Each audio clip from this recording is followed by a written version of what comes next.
Yeah, because you had the twin engines up front, and then the big sort of box at the back, and you had three or four guys in there, Oh, and we're and live the now, and we driver had just his work finished cut out. talking about tanks Yeah, and because rotating you had the twin turrets. engines up front, and then the big sort Oh, of. bollocks. Oh, turn that off. I was going to say you've got that Oh, on. no, I thought I turned mine off. Yeah, I thought That I was just checked me. mine. I thought, oh, it's not me. That was me. Hello, Peanuts. Hey, Peanuts. Yeah, we're all being culled. Hello. So if you get it to get your spanner back, as long as you've typed your name, then I can fix yours up. So I've had a culling. Make sure I click the right thing for you. Not put Who timeout, said not we're on hide time? user. No, we don't those ones. Just make sure you do the culling right, Terry. We don't want any of the culled peeps jumping up out of the freezer. Yes. Open the freezer up and head bops up going quack. Yeah. We don't want that. Oh, John's noticed something in your background. New TV at new room. Yeah, relocated.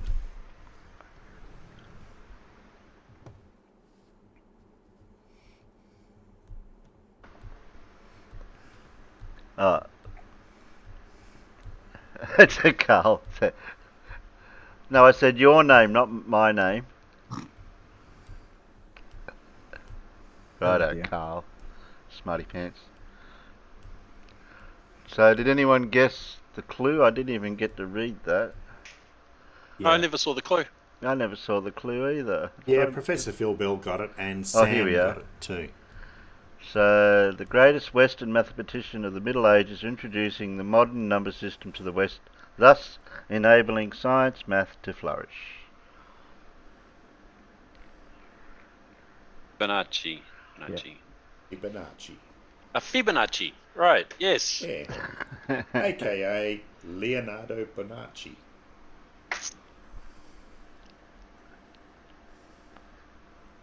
He had quite a famous dad too, Guglielmo.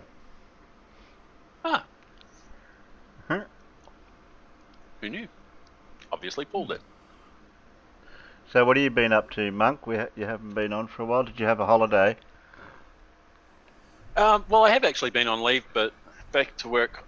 Not tomorrow, obviously. It's Sunday, day after. But I've just been kicking around and playing a crap ton of Cyberpunk. And for those that And, hanging out with my boys. and for those that didn't know what you said or what you were talking about, what is that? Oh, Cyberpunk. It's a game they released a year ago and was so bad at the time that I, refunded it. But has finally become playable. Oh, Um, okay. It's based on an old pencil and paper role-playing game set in a dystopian future where corporations run the world and cybernetics are a big thing, and yeah, you get to kill a bunch of people. It's great. All sorts of cool ways of killing people. Is it one of those ones like I learnt to play on my first computers where I put the big floppy disk in it and it said turn left after 3 feet and open door in text? There was no visuals. It was just all text. Good old Zork days. Oh, I remember that game. Yeah. But don't worry, I played all of those as well. And then graphics started coming along and I went, ooh, pictures. Oh, colour. You go down Yeah. a corridor and enter a room. Yes. There is a door at the end. Yes. Yeah. What do you do? You see a key on the desk. Get key. What key? I don't understand. Grab key.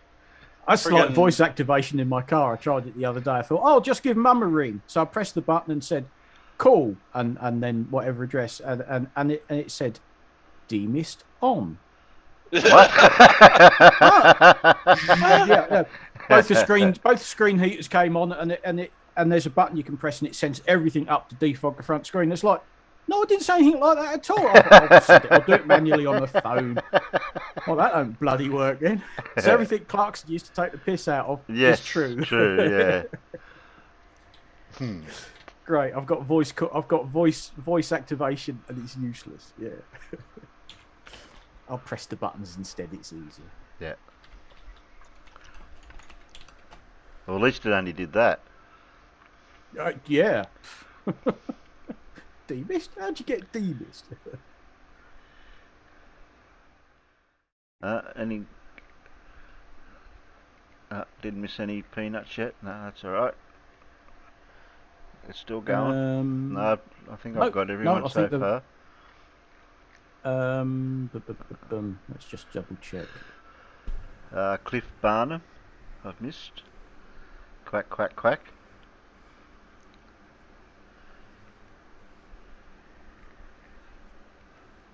There's Cliff. Did I get you? Can I have a red one? Stevie. How do you get a red spanner? You don't.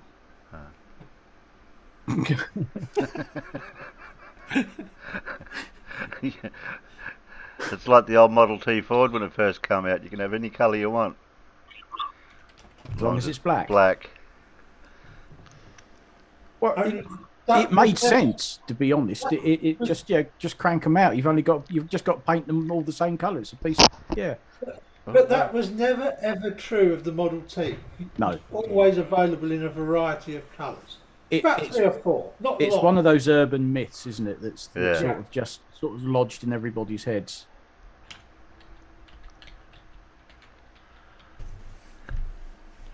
No, Cole. You're not supposed to breathe boiled sweets. Yeah.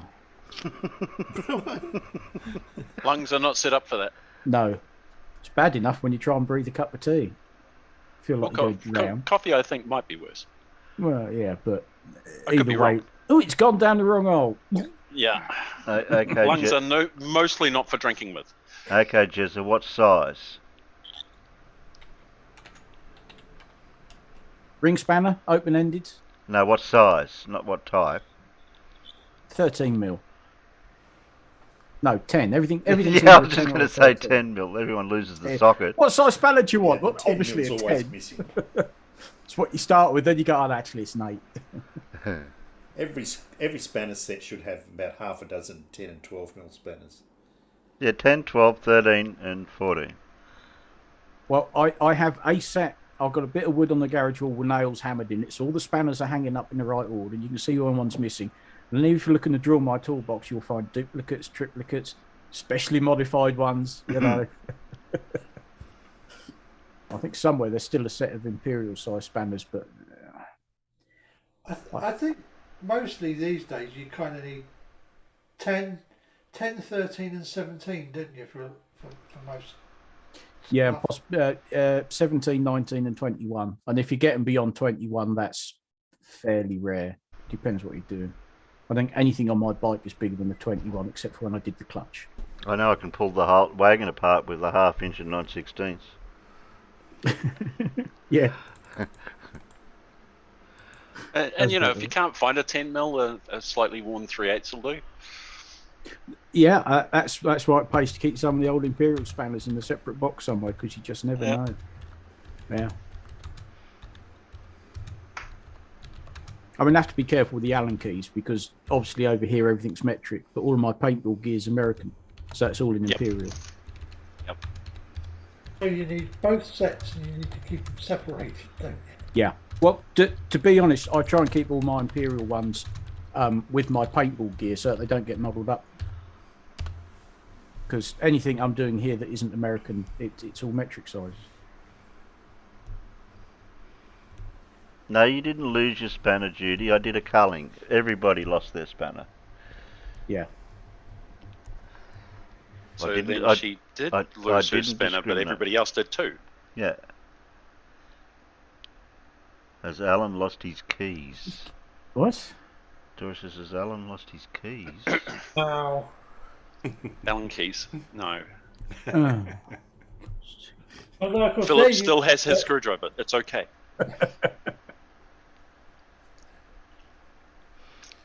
Although as it was Mr. Allen, they're usually spelled. It's usually spelled A-L-L-E-N. Correct. But that takes the fun Does out of the joke, Alan, when you Alan. have to get the spelling correct. Alan. No, it's because Dora actually spelt my name correctly. Usually works even better when people misspell the name.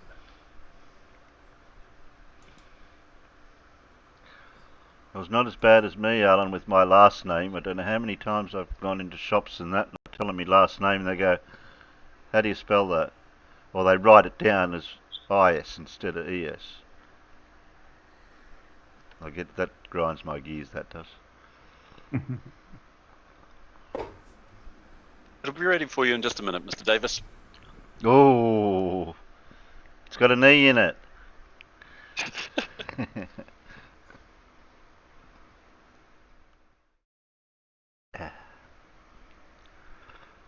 Well, since we haven't had a certain person since last year, I thought we'd refresh our memories with this person. Oh yeah. I'll see I'm if sure my fault, innit? the peanuts will love it. they'll revolt. Do you think they'll revolt? What, the peanuts are revolting? Cashews don't taste too good either. The peasants are revolting. I know, I've seen them. Oh, they love this. Yeah, I think they'll enjoy it. Yeah. Oh yes, Dory, you know it. Debate night. Who's debate night? Capital letters. That's Sean. Sean Hawkins. Sean Hawkins. Oh, okay. He lost his spanner.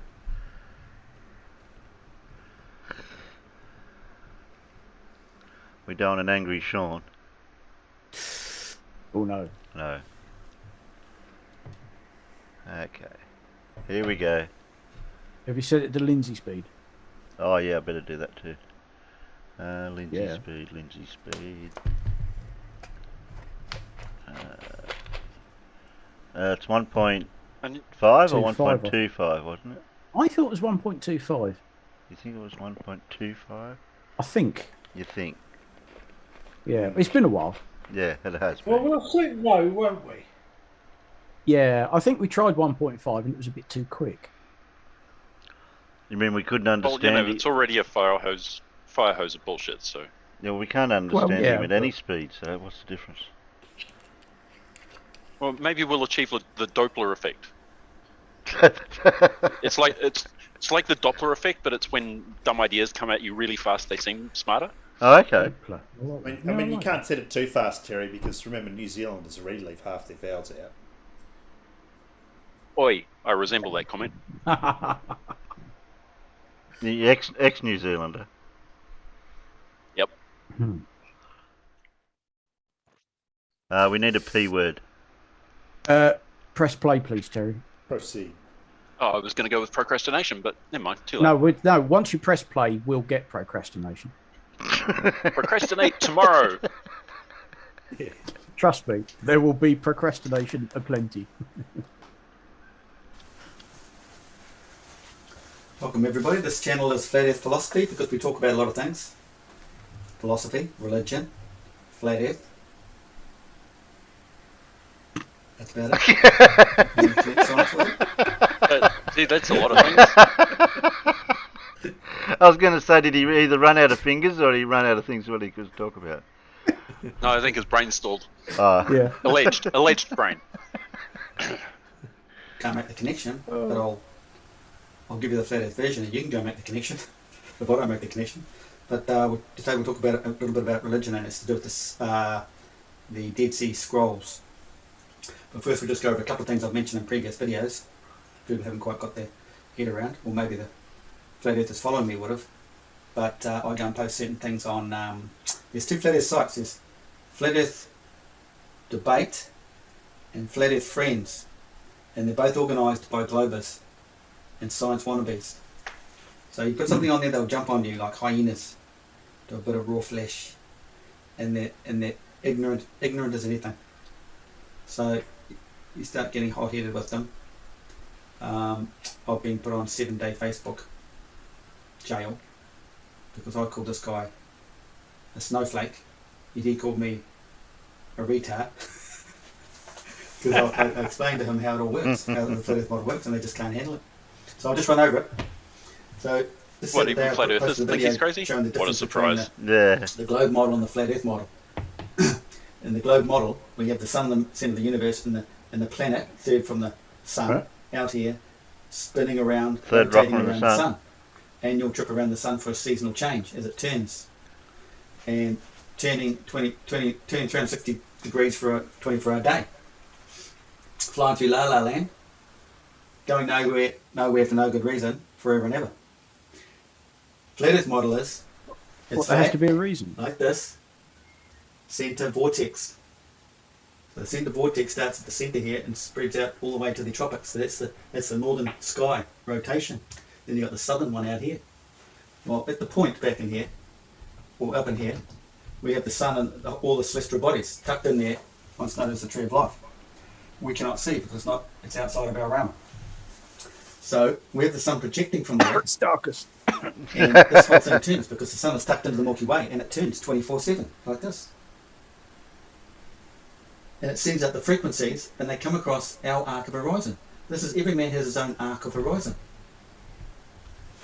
So if I was the only man on Earth, I'd be the only person on Earth. Well, obviously I'm the only person. Let's say there's two of us. I would see the sun come across on my horizon. The other guy is over here. These are the only two places we would see the sun. The sun doesn't move around here. So you have to think about this. It's only moving across your arc of horizon.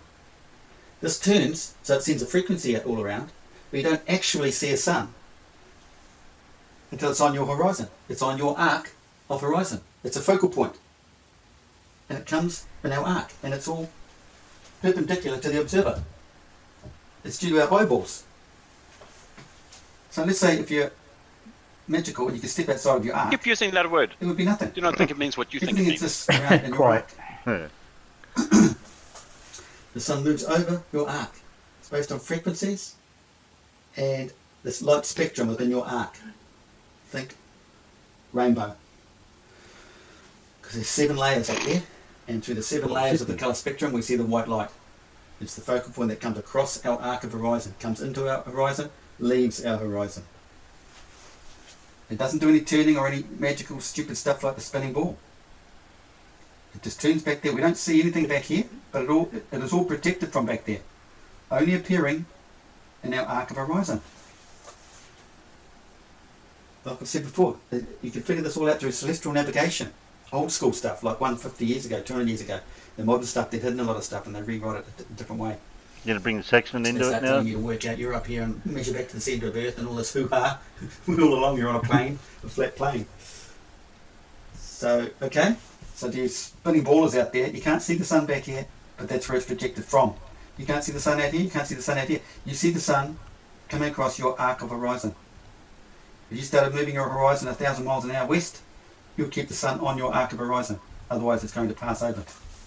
Shoot back east, it's going to pass over a lot quicker, isn't it? Your own arc of horizon. It's the way it works. No, it's really not. But the sun's not always above you. No. There's the model there. In fact, out there's a tropical gap. So he didn't explain that one very well. It's equator. I think I said nothing. Speaking of which, did Tony Naum ever pop back up? Apologise? About the Who? Dead Sea Scrolls. Now, I think Australian lawyer who claimed that the sun didn't rise south of east ever in Australia. You got me on that one. No, of course he didn't.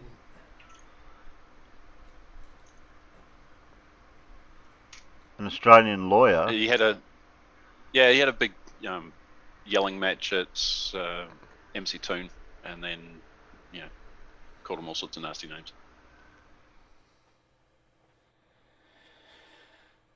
As per usual. like they say in religion or somewhere it's written, nothing is hidden. Everything will be found and brought to light.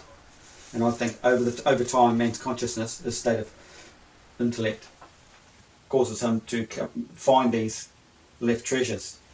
And the Dead Sea Scrolls is just one of them. Let's just go over a few things here. Right, they first discovered in 1947. So one thing I have to give the Israelis credit for is their work on deciphering them and putting them into readable text. But you have to realise the Israelis in Israel put their own spin on everything. They've got most of religion wrong.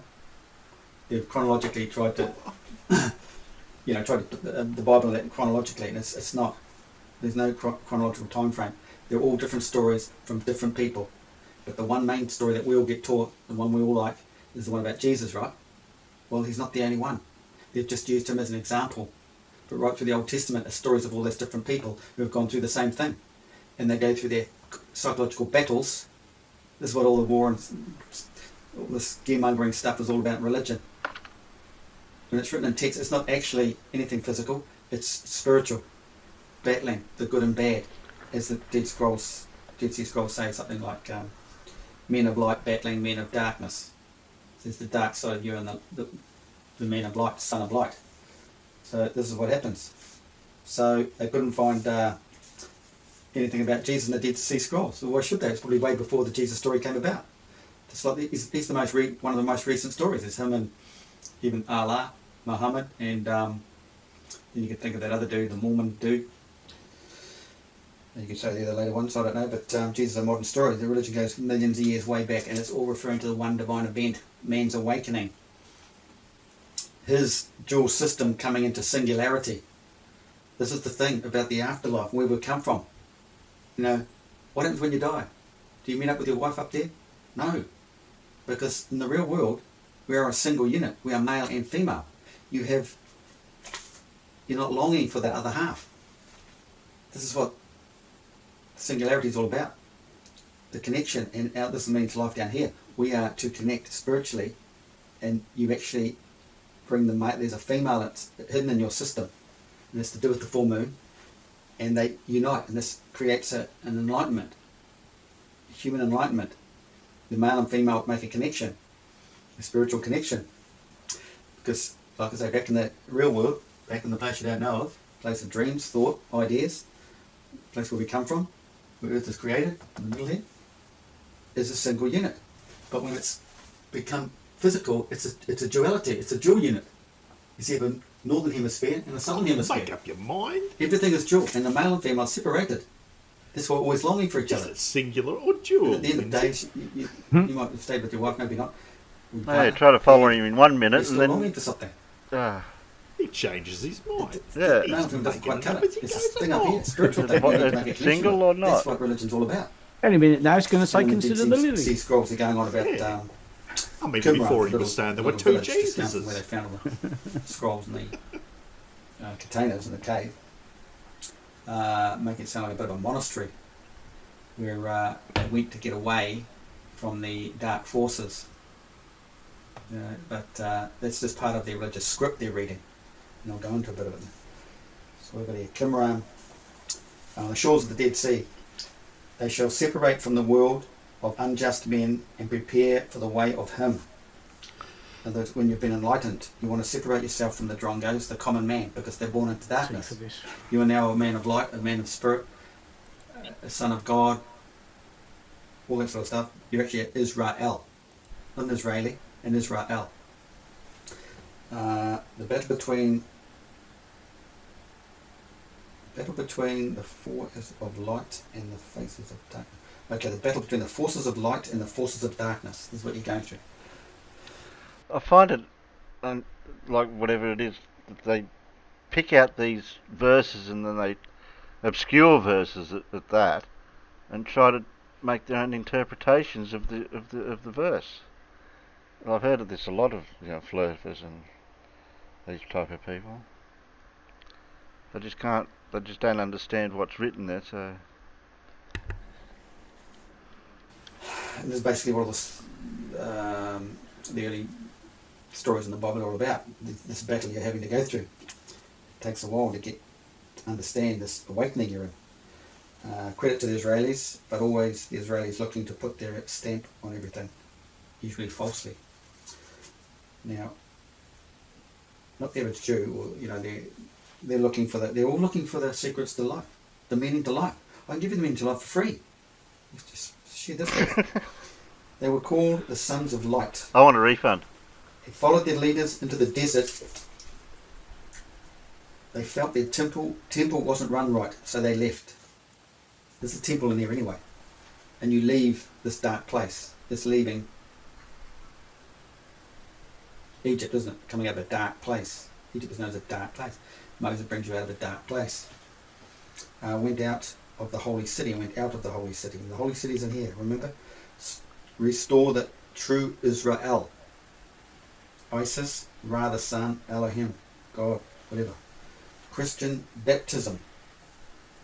The Christian baptism. Oh, that was regarding putting loincloth on and going down the fresh water to cleanse themselves, and they were wondering if that was associated with the baptism. But baptism is in here too. It's fluid that gets flushed through your system.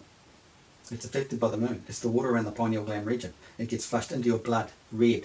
So red comes into it. The graves dug I down, don't know where he got that one then from. cut sideways into the earth, a side chamber.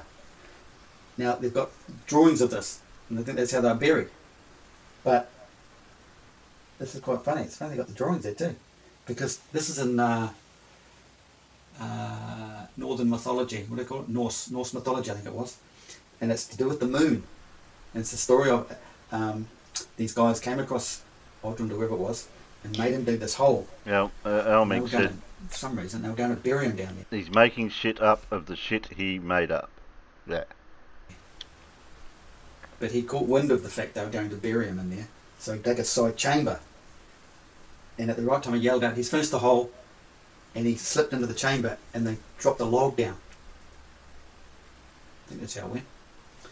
And thinking he was dead, they left. Then he came out of his chamber. You and tell went me back we'll up. both know, Jezza. This is the moon. The moon goes into the male chamber, goes back into the sun. In the male chamber, they get it on. It's a deep spiritual story, but I've been to that plenty of times before. It's just funny how they've even drawn the pictures of they were burying people. They go down, dig a little side chamber and put them under there. Whether they're actually found like that or not, I don't know, but they're drawings. You know, L-shape. You'll find that in Norse mythology. I think you'll find that story. Okay, Jesus' name was never found in the scrolls. Isaiah's scrolls were there. Jesus is a modern version, one of the latest. That one aside. Singularity in the afterlife. We've been through that, and the goal to the meaning of life. Physical world being a duality, male and female, separated. Everything in our physical world is a duality, positive, negative. Electrons, protons, hot, cold, high pressure, low pressure. Photons are not positive and negative. And there's no They are in bovine, no Lindsay's cows or world. anything near that Dead Sea. Yeah, you're going to disagree with they Lindsay? couldn't find where some of these pots were made. About just about everything. We're trying to figure out who wrote the Dead Sea Scrolls. So many have through. What Many- about the deep so fried many have- onions? I'll take some onion rings with that. Well, many thought that the Dead Sea Yeah. Scrolls jars would have come from the Jerusalem temple. You can understand anyone. That's your temple. That's your holy place. That's Jerusalem. There's no place in the physical world. You're not going anywhere in the physical world. You're leaving the physical world to go in here. The Ah, place of gold is not out here. It's in the physical world. There's nothing here but in here. A strong apocalyptic, No, we're spirits in the apocalyptic material belief, world. like they all do. They think all the end times, revelations. oh no, that was the police. But that's sorry. when you get awoken and your old self gets knocked off. You don't go in two by two. You go in as a singularity. You are connected. One has to die off. I think we should have made something stronger than that. cup of tea. Psychologically, your past life dies off. That's the part that was born in the physical world. You could have Into spiked it. darkness. You are now coming to light. You can't really spike United with your tea. female. Don't worry. Your other half. I could have made one of my black coffees with lots of tea in my Final ear. battle. The apocalyptic battle. Yes. Between Son of Light and the Sons of Darkness, with the hosts of heaven fighting on their sides, because the awakening is heavenly sent. It's from the stars. You know, the I said moon, I'd the miss sun. Lindsay. It's all up there. You haven't. They are working for you, as above, so below. The scrolls were safe. The men that hid them went out to battle. They had prepared for it as the scrolls had described in detail. So just reading the religious part of it where you're having, just like Revelations. On the point of the javelin. Oh, okay, I meant to draw that. Oh, I didn't do that. I did that for the video.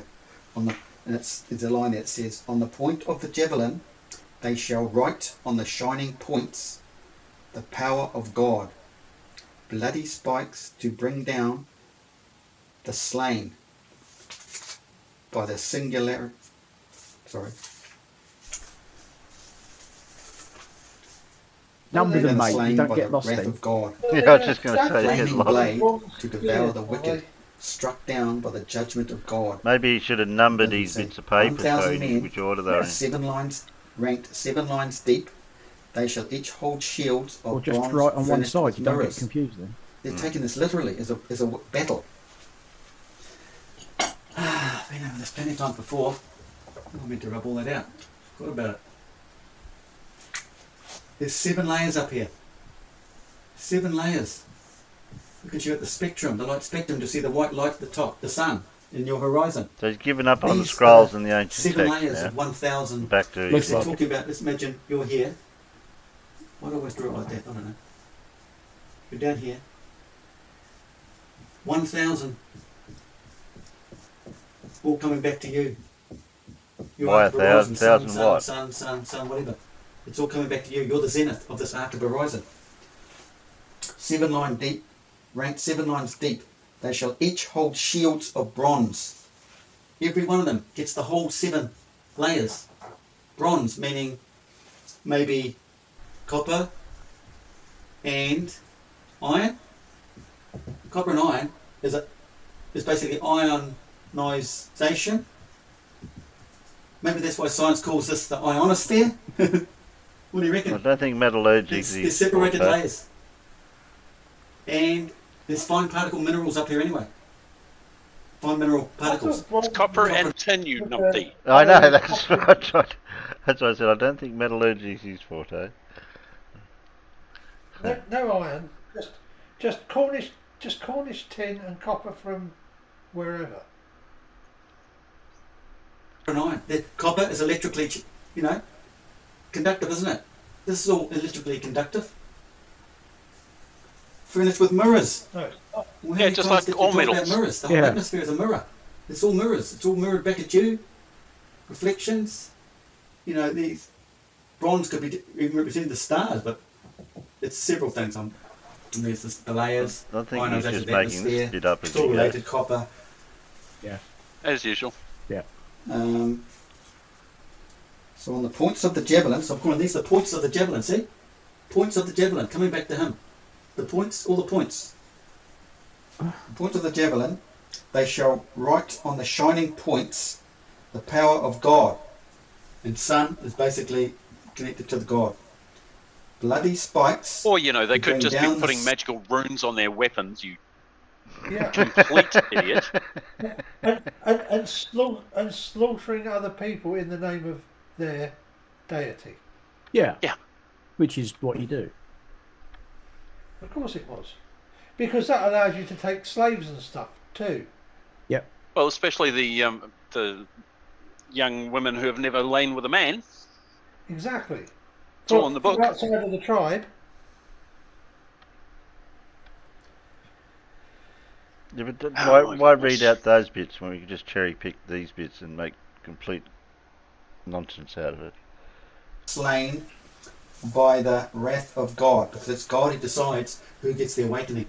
It's all from up here, the chosen one. That's why it's a secret. No one ever knows who it is and when.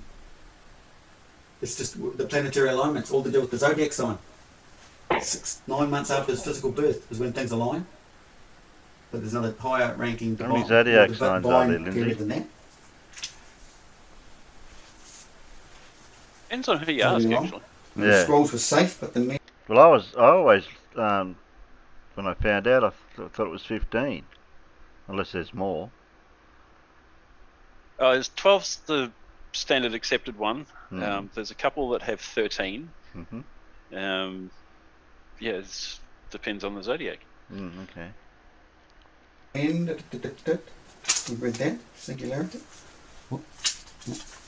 Right. for bring down the thing. Wicked. The sons of light waited more than 200 years for this holy war. 200 years is 200 years quite a bit. 200 is 1600 furlongs. What? And 200 Hey? your horizon. What? The arc of What did he 200 say? what? 200 years is what? I've no idea. 1600. Did he say furlongs? That's what I thought he said. Can we just? Yeah, Yeah. listen again. The We'll sons listen of to that light again. waited more than 200 years for this holy war. 200 years is 200 years quite a bit. 200 is 1600 furlongs. Furlong. Did. Is that what he said? Yeah, it's a furlong. Yeah. So Which, of one's, course, is- one's is- time and then one's length. Yeah. Okay. One's a length that wasn't defined for another several thousand years. You can't equate length and time together like that. Well, no. And Yeah, that's what 200 everybody your- tried to tell Han Solo. Yeah, to do with the what is Made the Kessel Run in less than Yeah. 9 parsecs. It's That's like, it. Well, hang on, parsec is a measurement of distance. Yeah. There's a justification for that. Sorry, I I- won't bring it up. I've seen what was one of their latest films that they did? Was it Solo? No, not the Solo. There was in one of them they read. No, it was Solo, where they actually find out the explanation is Yeah. basically he took a shortcut. But right from the almost the minute Star Wars came out, it's like, hang on a minute, you're talking like it's a unit of time, and it's actually a unit of length. Yeah. But yes, a furlong is 220 yards. It's got nothing to do with time. Good on you, George. Yeah, good old George. horizon. Your arc of horizon is a maximum of 200. It starts at 5 k's on ground level. We rise up, stretch that to 200. It's used a lot in religious texts, and Egyptians have left it too. So I'm thinking they keep referring to 200 is to do with this arc of horizon. It's I don't know 5k how. while you're on ground level, 5k all the way around. Everything's perpendicular to you. Rise up, it'll stretch out, expand to 200. War. What they were waiting for is unknown. Just trying to, what this war? There's no war. They're Well, John's got a math thing for you to explain it. waiting for any war. Then they bring in the Romans and all the slaughter. It's just common man's bloody stories. It's just not right. Then common man is slaughtered, blah, blah, blah. Battles and battles. All stories. After 52 years, they have no clue. After 52 years of finding the Dead Sea Scrolls, they have no clue. And wasting millions and millions of dollars finding the meaning to life. And I can tell you for free what the 42. meaning to life is. It's all about opening the third eye.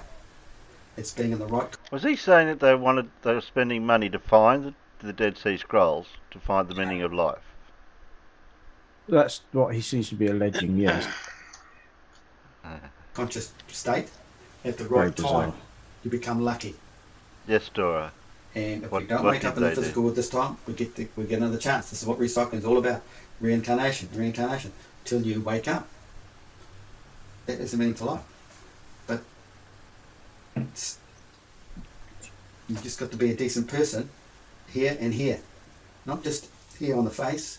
Don't act like a nice person. Where in your Don't stomach? act like an asshole. But inside, you could be a decent person because only God's going to know what you like on the inside. Well, and Well, the pathologist. I think that's all I wanted to say. Well, some of the things on my mind, but I can't remember now. Anyway, that's your Sunday story.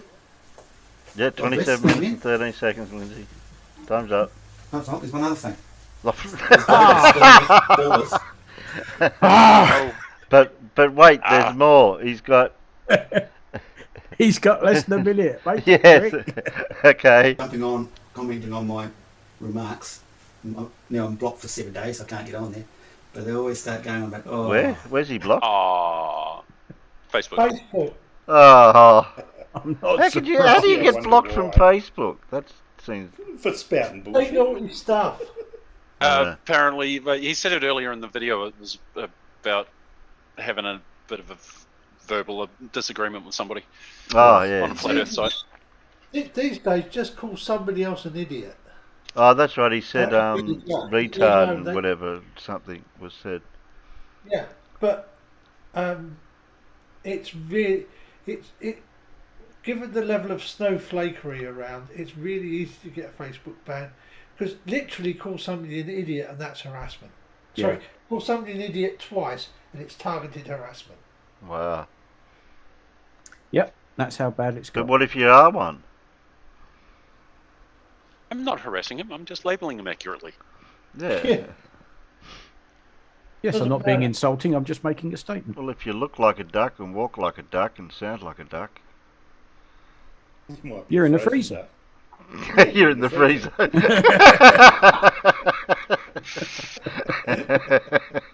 Well, you know, You know, MIT. why can't it's an explanation without using religion or whatever. So I think you all have to be religious. I wasn't religious. I still don't sound religious. I just understand religion. I understood flat earth before I understood religion.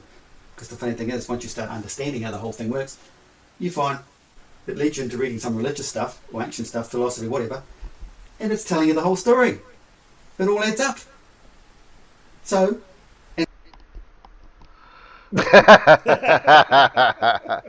He was getting himself on a roll, and then he forgot that he didn't have any time left.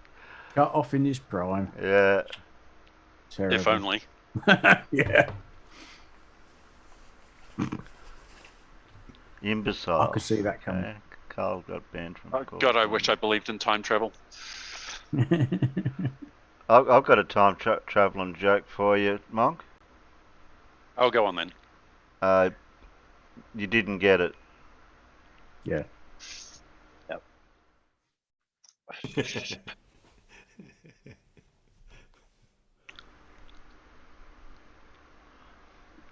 There we go. I'll leave for that.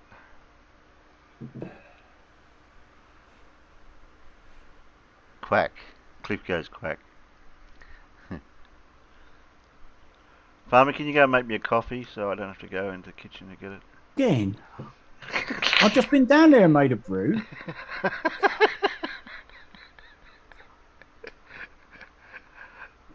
Let's all go to the Winchester and wait for it all to blow over.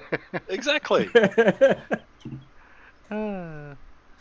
Have you heard of the phrase everything in a duck's bum?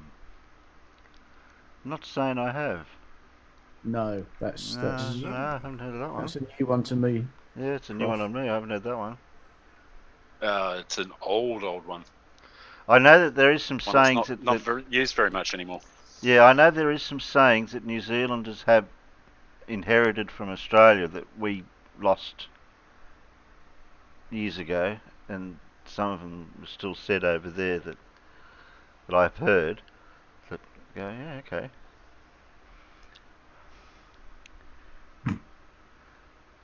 Oh yeah, that's just right, when it John. was getting- Yeah, another joke. Yeah, reminds me of that old joke. How do you keep an idiot in suspense? Later. Yeah, I'll tell you later. Put him in a round room and tell him to pick a corner. No, I'd put him in a room full of shovels and tell him to take his pick. Take your pick. Yeah. Well, I'm going to be AFK for a second. You go make yourself a coffee How did you guess that? because you just asked me to make you a cup of coffee. Yeah, well, since you won't go and do it, I'll have to do it myself, won't I? What? Well, it's no bloody good to you me making a cup of coffee now, is it? As we haven't actually invented teleport technology. No, you probably wouldn't make it right anyway. You got to put in exactly 2002 grains of sugar. Sugar? Not Yeah, I usual, have but sugar. I have in sugar the in my coffee. house. Oh no, I have got some sugar somewhere, but yeah, I don't use sugar. Yeah. Do you have sugar in your coffee or do you have coffee in your sugar? Sounds like coffee and it's sugar, to be honest. Yeah. I was It's trying to I think. gave I up was- on sugar in my coffee. I don't know. I've never actually counted the grains of sugar to know how many's in a teaspoon. I should bloody hope not as well. Christ. Like they say, buggers who count the perforations in the tea bag to see if there really are 2,000 perforations in every bag. No, they're not.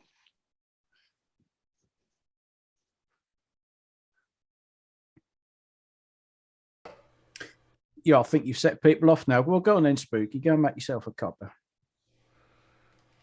It's obviously tea break time.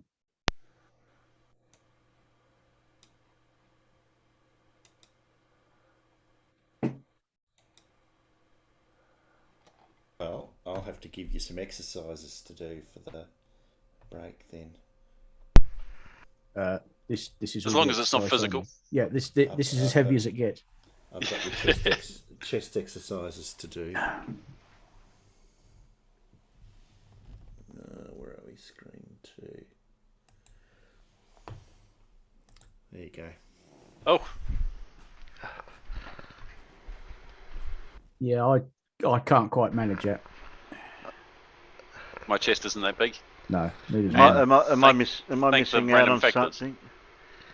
No, Terry, you're No, fine. no, you're not no, missing. No, you're not No, missing you're out good. anything at all. Sure. No, you don't get many of them to Absolutely. the pound, do you?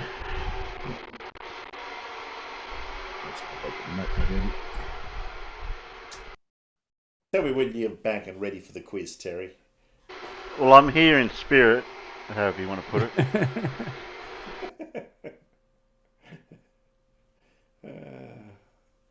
Must remember where to chat. Yes. Yeah. Well, you And could just leave that there for now for the peanuts till I get back. Yeah, that's what I'm saying. Tell me when you get back. Oh, Yeah. okay. I'm gonna wait for the jug to boil. And in the meantime, we'll look at two different jugs. with I apparently think they're about to boil already. Better do something. Now those jugs measured in imperial or metric? No, we have to go to our equine friends for this. They're measured in hands.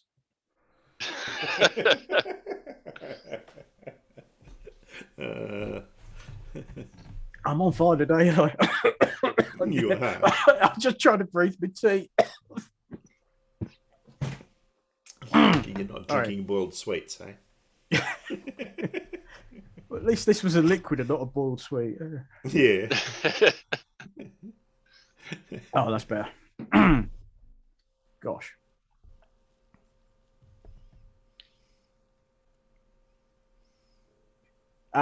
No, don't get the wrong idea, Stevie B. Remember Orphan Red? Anyone? Yeah. Yeah. Vaguely. Yeah, Yeah, she didn't she prove bouncy and density? She had some very fine qualities about her, I have to say. However, that was all below the neck. Yeah. Because above the neck, it all just went a bit doolally. Yeah, there was a woman that needed a head transplant. Yeah.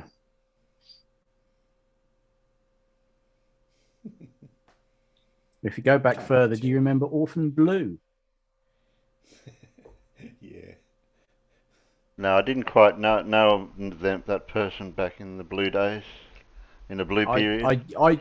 I have witnessed said, but I wasn't around to see it. I thought she became Orphan Blue after she was Orphan Red. No, I think the two ran. I think she did them sort of side by side for a while because that was. I think they were two separate channels, weren't they? Oh, yeah, One was for one thing, and the other was obviously for the other. the other. But yeah, I thought she was Orphan Red first. I'm not sure because, like I say, I think when she started up, that was way before I was into all this nonsense.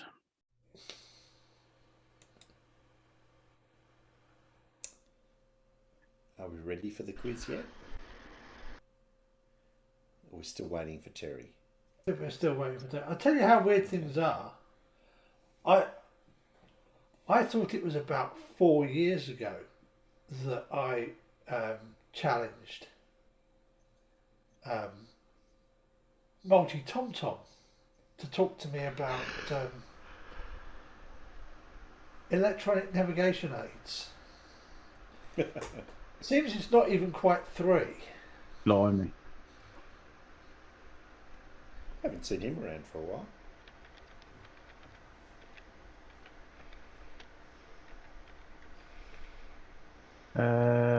I'll tell you how long it's been. March 2018. That's when I created my YouTube channel. Well, for this anyway.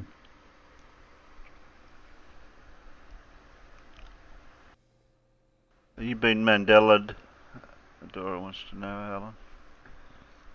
Must have been. Yeah.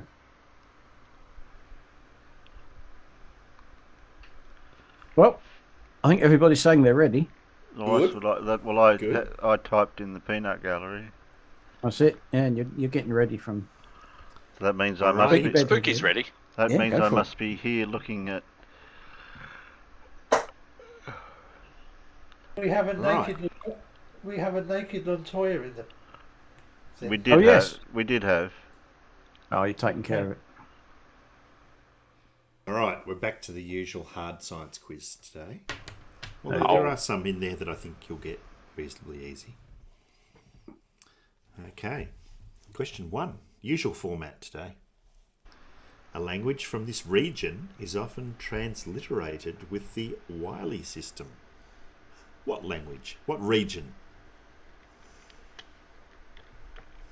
No. The Anyone only know? Wiley I'm familiar with is the DJJ Wiley Wiley. Coyote? Or Wiley Coyote, but Yeah, that's that's what I Wiley. wrote. That's what I wrote. That the E is Ah. his middle initial. I'll get me fingers going in a minute. It's Wild E Coyote. Yeah, what's the E stand for? I can't remember. Okay. In that language of this region, an Ophiocordyceps fungus that forms a mainstay of the rural economy is called summergrass, winter worm. What is this region? Where would you find summergrass and winter worm? Not a Scoobies.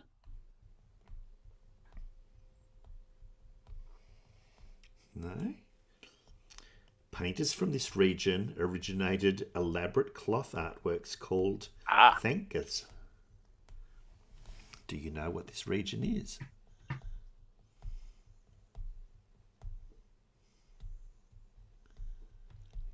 You have it, Monk. You've got it. Let's take, Well done. let's take a stab in the dark. You have it too, Farmer's Boy. Well done. It was Not that, Nepal, yeah. not Oh, wow. Japan, not Narnia. Not Narnia. It's totally Narnia. Totally. Not Peru. Come on, peanuts. People in this region often mixed roasted barley flour with butter tea. Brimfondle, you Name missed of an the S. Mm.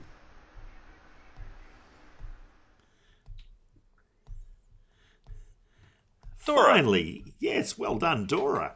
You're the first peanut to get it correct. It is, in fact, Tibet. The Lokhang Temple in this region, which contains the traditional provinces of Kham and Amdo, is maintained by the Gelag school. Most prayer flags originate from this region, which is the centre of the Bon religion. A former seat of this region's government is the Potala Palace. Name this region a current territory of China, formerly controlled by the Dalai Lama. That should have given it away. Yeah. It is, in fact, Tibet. Yes. What gave it away to you, Farmer? It was that third question with the The Dongta. yeah, and I sort of looked at that and thought, yeah, that's the one. Thangas. Thankas. Thangas. Thankas. Yes, and the cloth Thangas, artworks. yeah. And I thought that sounds a bit sort of maybe Tibetan, and I thought, okay, I'll just go with that. It's a good guess. Yeah. Yeah, if I see anything with horseback and arrows getting shot, I would have gave that away from me. I didn't see Okay. anything like that. Question 2. An ansatz wave function describing this phenomenon includes a namesake function multiplied by e to the quantity I times k times radius all over radius. Wow. What is this phenomenon? I'll be very super impressed if anyone gets it from that first clue. Yeah, no. I would be. Not if a I- chance. Not a chance? We'll No, follow it up with that's- another clue quickly then. Yeah. Partial wave analysis produces that function named for this phenomenon, whose imaginary part in the forward direction used to describe this phenomenon in the optical theorem. Okay, there's some words in that one. Almost that might... sounds like something that Lemon would say, isn't it? It Right. does sound Not very bad, yeah. lemonish. Yeah. Closely followed by, but we'll have to look into that. How do these trolls find you in Not the the peanut Big gallery? Bang. It's not the Big Bang. Thanks, Spook. Not Lindsay's ramblings. No. A namesake angle covering this phenomenon can be found in terms of the impact parameter. No. Any idea yet? No. No. Okay. The square of this phenomenon's amplitude is equal to the differential cross section.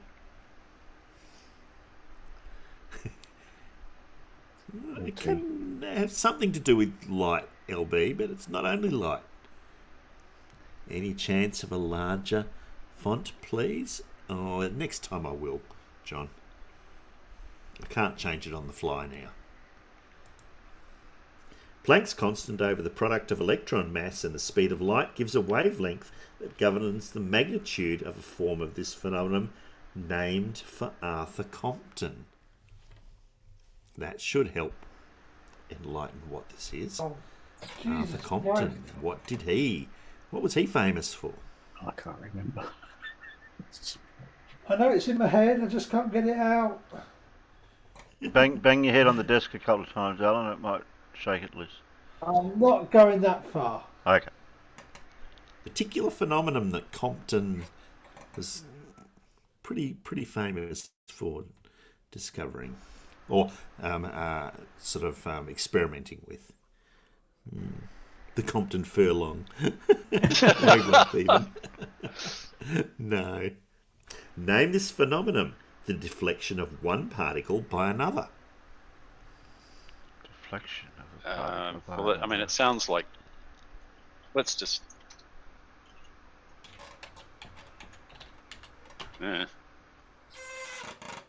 Not diffraction, Alan. No. You're right, Monk. Seriously, that was a Yep. wild, random guess. Yep. So You don't have I- to. You don't. I have refuse to put take the, credit for it. Except, I don't know why you wrote comption. Probably because I haven't actually typed anything. I've been playing games with this keyboard for too long. Oh, Oh, Bandy, if you It's not gotta type on diffraction. Monday. It's not gravity. It's not Compton mechanics. It is what those people are doing. They are scattering. Oh, The scattering. phenomenon is That's a simple scattering. word. That's how I met your mother. Hey, Bandy, if you brought that in and with that article, that'd really confuse a few people here, wouldn't it? Okay, question 3. In the 13th century, this resource was prefixed with C, since it was shipped as ballast, before hostmen supplied it to prepare mortar from lime. What is this resource?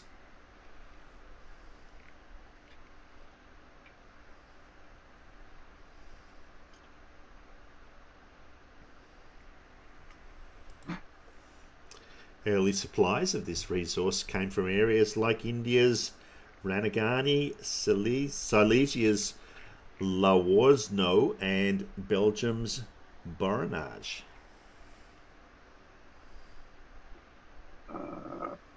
Not seamen, no. semen. Oh dear.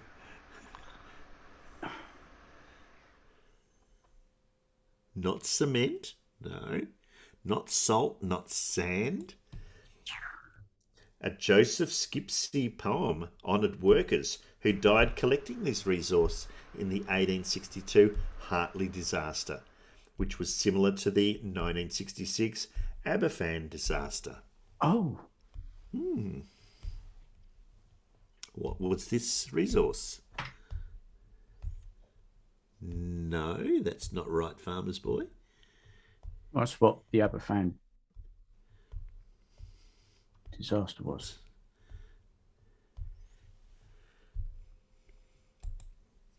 The 2014 film Pride shows Mark Ashton's lesbians and gays protesting this resource's South Wales pit closures. That's the correct one, Farmer's Boy, yes. Yeah, okay. Yeah. And Spooky Bed Hair got in with the correct answer. First out in the peanuts with coal.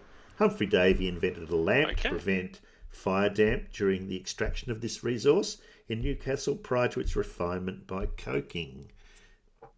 Arthur Scargill's trade union led a 1984 to 85 strike of this resources miners. Yeah.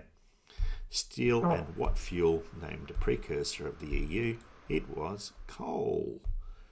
Yes, the Aberfan disaster was a slag heap that came down and basically flattened a primary school. Oh dear. Yes. But of course, the resource they were gathering was coal. Well, yes. Well, yeah. That's why, But as soon as I saw Aberfan, I thought, well, that was a slag heap. Slag. The first Slag. the first paragraph of that question confused me when it had the prefix for the word sea, and I'm trying to think of what something meant with sea.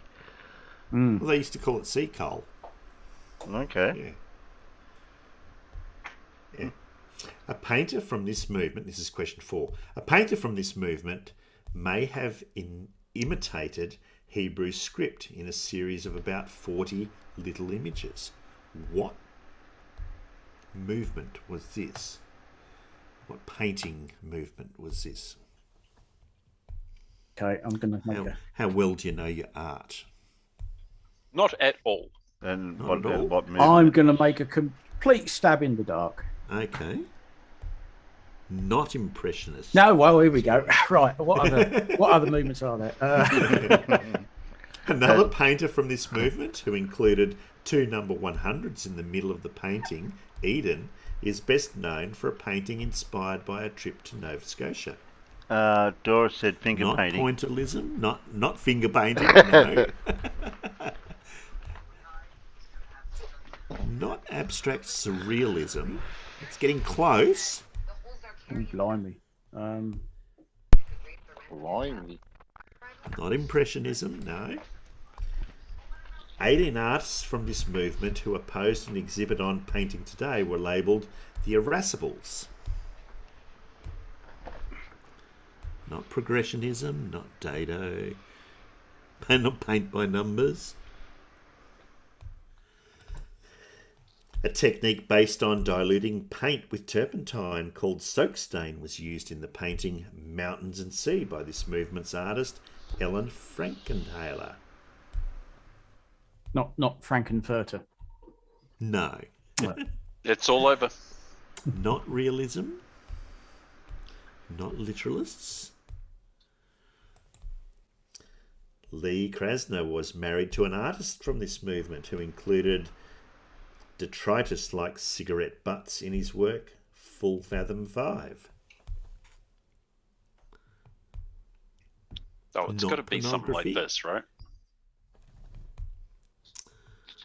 No, you got one of the words kind of right. It's a 2-word name. Okay. Name this artistic movement that included the drip paintings of Jackson Pollock. What kind of a painter was Jackson Pollock? Does anybody know? Bloody mess. That's not Yeah, artwork. I've seen- That's not artwork. That's I tripped and spilt me paint. I've seen more realistic paintings on, people's fridges from their toddlers. Yeah. The correct one was it's abstract expressionism. I was just writing That's that. what it was. No, there's one word for that. It's called bollocks. Bollocks, yeah. Yeah, because I'm a Yes. keen fisherman and I caught myself a lovely pair of pollocks and I thought, I know, I'll have them tattooed on my back. And that's when the tattooist just looks down at the matey boy's back and looks back up again. Oh, pollocks, you say? That's one of the best sketches that Smith and Jones ever did. Oh, I love those guys. They were so good. As he then goes and tries to rub it off matey boy's back. I have a friend who likes to ask people if they'd like to see his bollocks, and then rolls up his sleeve and reveals his arm with the word tattooed down the inside of his forearm. Yep. Yeah, he's my bollocks, yeah.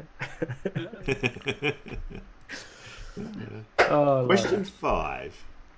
Soldiers under this leader collected all copies of the Quran from a village before they massacred its population and renamed it the Island of Ashes.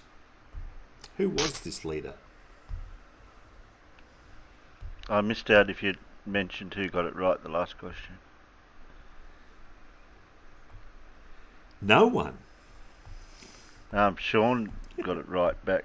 That's the first question in all the quizzes that hasn't been answered.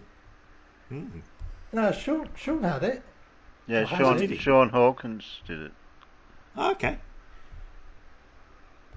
No, he said abstract impressionism. It's abstract expressionism.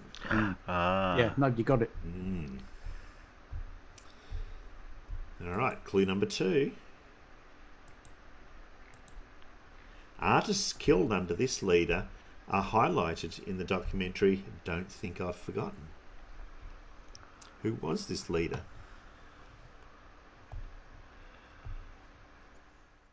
Not Saddam Hussein?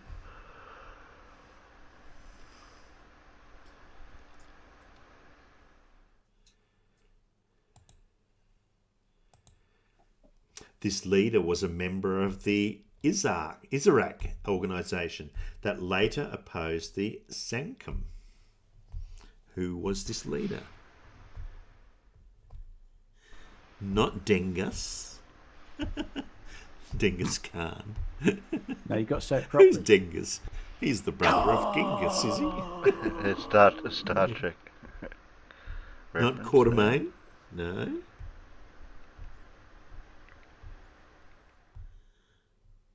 No, Alan, that's not right. Okay. This leader adopted a policy of forced assimilation for the minority Cham ethnic group. Oh, that's Who was definitely this Star leader? Trek. No. All right. Under this leader, 10 rules were given to people as they entered a secondary school turned prison that became known as Strickland Hill or Tool Slang. None of this rings a bell. No? No. Okay. This leader, who started his rule in year 0 after he overthrew Long Knoll, presided over the killing fields. You should know now. Was it that one? Well, I know where That it is is now. the I right couldn't tell you one. the name. Yeah. Well, Well done, that Alan one, Evans. that one does give it And away. Farmer's Boy. Yeah. But you were beaten out in the Peanuts by Jezza, who got it first. Yes. Well done, Good Jezza. on you, Jezza. Yeah. Named the genocidal dictator who led the Khmer Rouge in Cambodia. It was, of course, Pol Pot. Yep. 6. Joseph Butler's aphorism that this concept is the very guide of life is quoted in a book by Ian Hacking on this concept's emergence. What is this concept? Apparently, it is the very guide of life. What is it? People don't read enough books. David Hume claimed that a treatise of human nature that all knowledge degenerates into this concept, which he explained with a multi-spotted die in the brief 6th section of his inquiry. What is Well, I this mean, that's got to concept? relate to. Relate to what? That is correct. Ha! Oh, well done. Not enlightenment. Not abiogenesis. Not evolution. No. Not superstition. I'm thinking of another word for random chance. I'll give that to you, Spooky Bedhair. But what is the word that describes that?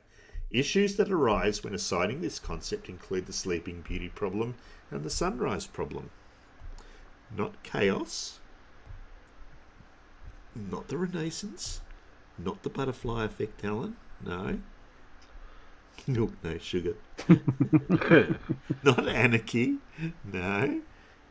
This concept's standard axioms were developed by Andrei Kolmogorov.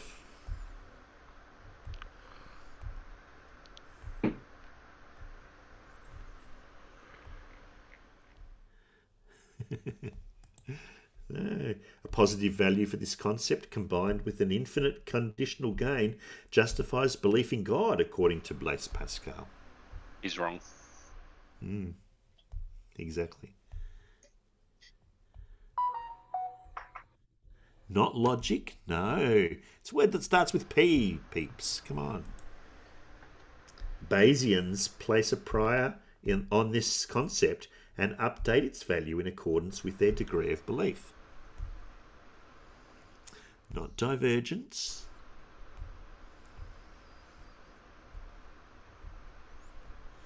Finally, well done, Jezza. Again, come Right out in with before it. Dora. Right before Dora. The correct answer is probability. Name this likelihood of an event occurring. It is probability. I love this. It's brilliant. It is. Probability. Could have just rolled a d20 instead. Yeah. I know. 7. The causative agent here of we this. go. Yeah, the causative agent of this disease has a PE88 plasmid and a squash racket appearance on Graham Stain.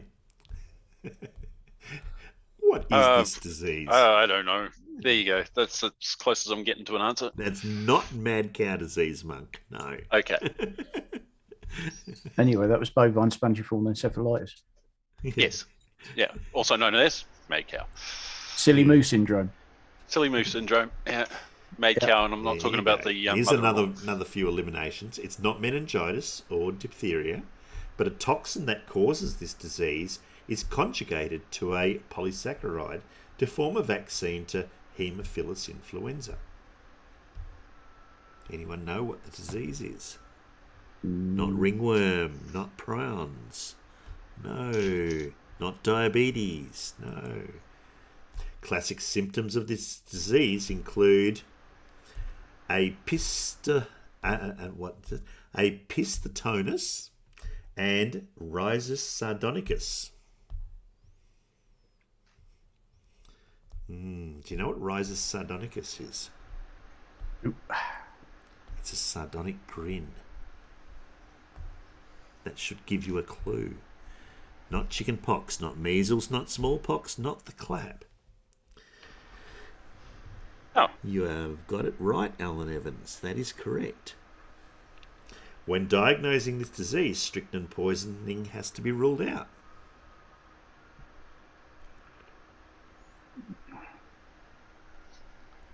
Not leprosy, not rabies. This disease's namesake toxin acts on synaptobrevin in Renshaw cells to prevent glycine release in the spine.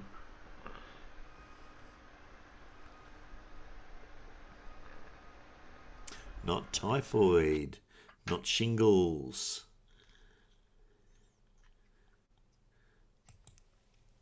A species of Clostridium causes this disease, whose vaccine requires a booster every 10 years. I think we were talking about that earlier. The hell were we? Oh, that one. Yeah, that's easy. Oh, that one. Yeah, that one. No Right one's down. already got it, but Not Ebola, not the bubonic plague. I was wrong. That one? There you go. Oh, I spelled it wrong. Monk, that is correct, Monk. Yes. I can't remember what it bloody was now. I actually had my booster last year. Oh, Of course, I was having a little laugh inside when we were talking about it because I knew it was in the quiz. It starts with. I forgot to put the That's first letter right. in. That's right, Farmer's Boy. I got there in the end, I And just couldn't finally, bloody we have remember. it with John Rapp has the answer out in the peanuts. It is tetanus. Yeah, I This disease possibly spelled causes it wrong. trismus or lockjaw. Yeah, named this disease, which, like pertussis and diphtheria, is prevented by the Tdap vaccine and which often occurs after a deep puncture wound. It is tetanus. So I probably got it before you, Farmer. Then.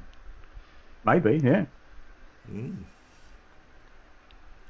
Oh yeah, because I didn't recognise that because Terry's written yetinus. I know the T and the Y. I got mixed up. Oh, that's Yeah. fair enough. Yeah, they are Yeah. adjacent. Yeah. Oh, I said the buzzword. Yeah. All right, 8. Different polarizations of oscillations of these particles characterize modes labeled O, X, R, and L.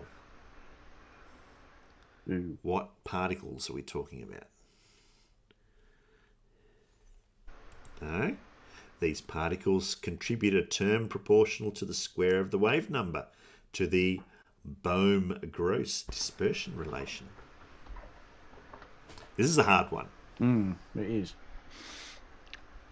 So I'll whip through the clues fairly So quickly. I'm not there Not then. photons, Carl, no.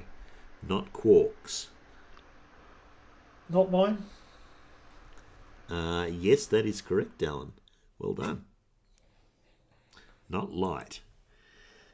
Lowered concentrations of these particles exist within a Debye sheath due to their relatively high temperature. Not bosons, not cations. Cations, yay! Cations! Cations!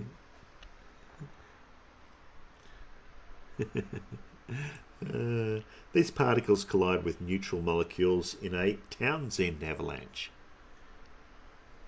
And I still want my deep fried onions.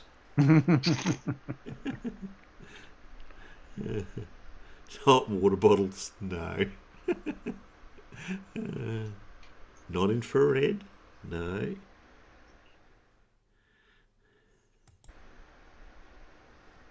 Strangeness, no. What, quark, The strangeness behaviour and of- charm? Yeah, the behaviour of Langmuir Taste. waves can be derived by considering the density of these particles in a gas of them as described by the Drude model. Not gluons. Not radical cations, no. Crookes tubes produce beams of these particles that were historically known as cathode rays.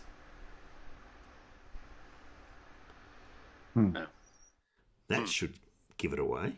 And yeah, I was going to say, that really does give it away, doesn't it? Not ions, Monk. What are cathode rays? Dora has it out in the peanuts, and Big Blue has it in the internal Just about. after Alan. And Carl's got it now too, and so does Spooky Bedhair. They are electrons. They're the lightest constituents of a plasma. Name these negatively charged particles at ordinary orbit atomic nuclei. They are electrons. Question 9. This character's father urges him to pursue the middle state by noting that kings have frequently lamented the miserable consequences of being born to great things. Who is this? Who is this character?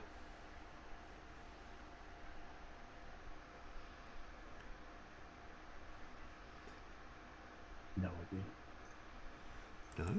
No, that one. A genre named for this character, exemplified by R.M. Ballantyne's best-known novel, adds the suffix "aid" to this character's first name. Lemon. No. We all know that the lemon goes with bird. Come on.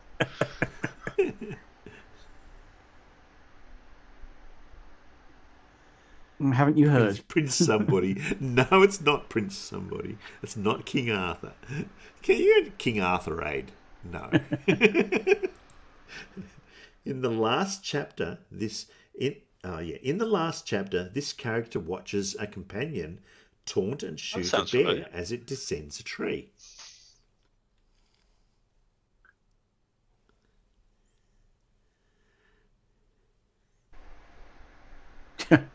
Yes, Carl Edwards. Balustre.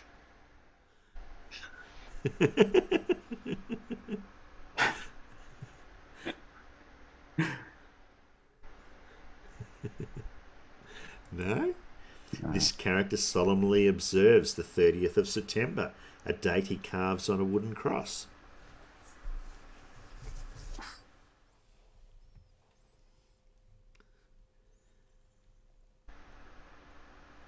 It's not ringing any bells, I have to admit. No, not Peter. No. Peter Aid. This character secures a plantation after he sells the slave Zuri. Not Gaston.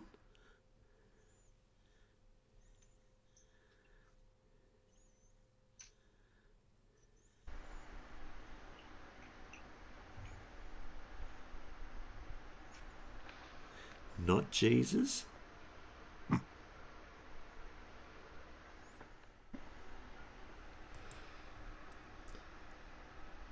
A Johann David Wyss novel borrows this character's first name as the surname of the title Swiss Family. Well, that is... If that doesn't give it away, nothing will. Who is this character? I'll give you that, Monk. That's correct. Farmer's Boy, you've got the And first Spooky. name. Spooky's first And out there. the Peanuts are onto it now too. It is in fact Along with Robinson Carl. Crusoe. Yeah. Name this companion of the Cannibal Friday, the shipwrecked title character of a Daniel Defoe novel. It is, of course, Robinson Crusoe. I can honestly say I've never heard of a genre called Robinsonade. No, I'd never heard it's of that either Crusade. until I started researching this a bit. That Crusade. yeah, I mean, that just doesn't... Robinsonade. Yeah. Yeah, it's... never heard of that. Question 10. Records of women who fought against this European army informed the 2019 novel The Shadow King. Which army are we talking about? Oh. Don't know. I need a clue as to which which era we're talking about. Okay. There you go.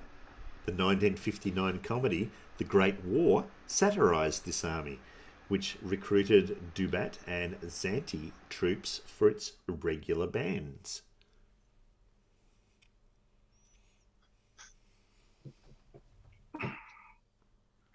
Not the Salvation Army, no. Oh, you got to watch them in a fight. They're bloody lethal. Yeah. Yeah. Tambourines. You know, they can swing those trumpets like nobody else can. You know, Yeah. Yeah. the Sally Army. Not the Israeli army, no. They're not to be joked with either. This army and the MVSN formed the core of volunteer troops in a costly pro-nationalist intervention in the Spanish Civil War. Which army is this? Not the Russian Western Front? No.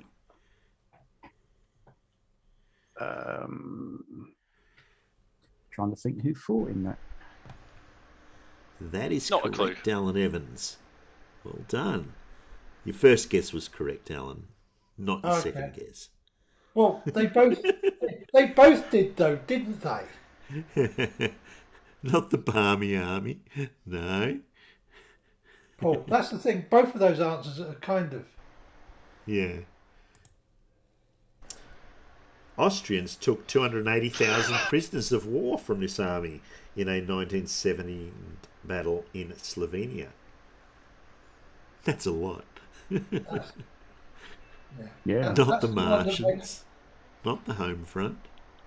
Yeah, that's the one that makes my first answer correct, isn't it? Yes. Not the emus. In World War One, Ernest Hemingway drove ambulances for this army, which pioneered shock troops called Arditi and was equipped with submachine guns from Beretta. Now that should give it away. Not to me. Oh, really? I hope Not he the did. Ottoman Yeah, I army. don't know my historical armies.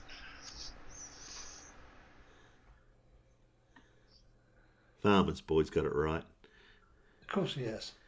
It took me a while. I'm And with Carl finally Edwards. we No have clue. Jezza with the correct answer. Well done, Jesse. You've got a few this time. Been on fire.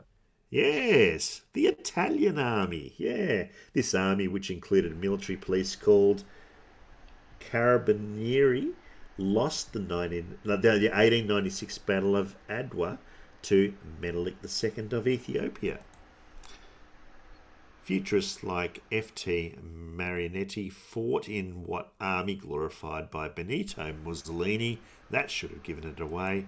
It was the Italian army. Looking very German And there. that's your quiz for the night. Well, thank you very much. There you go. Thank Oh, you. That was a bit of a more usual, harder quiz. Yeah. that last one, I got that on the second question. Good. I think you must have missed seeing it. That's why. That's why, as you kept on going, I put that second answer in there. Yeah.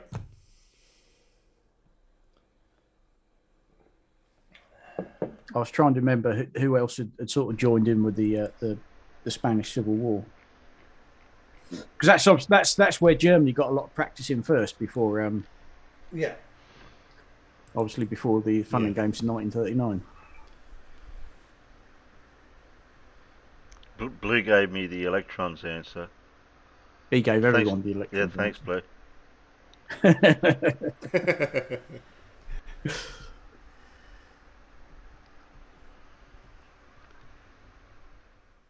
That was just a lucky guess on my part that early on. I see we got a Bandy here. Bandy, you're not going to try to confuse the panel with that article, are you? Well, it's not very confusing. It's pretty straightforward, Terry. Don't you think? Well, before you get into it, what was the premise for it, or the conversation that led up to for you to get that knowledge of that article? Well, we were talking about the speed of light and how the speed of light is always a constant speed, right? And doesn't vary, except maybe through a different medium. But light always remains. Say that. Yeah. And anyway, light always travels at a constant speed until I did a little bit of research, right? Mhm. And it turns out that light does not travel at the same speed in all directions, funnily enough. Did you know that? Well, it does unless something's trying to affect it, which is what your article's saying. Yeah, exactly right. But it does show that light does move at different speeds when affected by a force, being an electromagnetic field, which they conducted experiments in 2011, Paul. Yeah. Look, I'm aware of this, Bandy.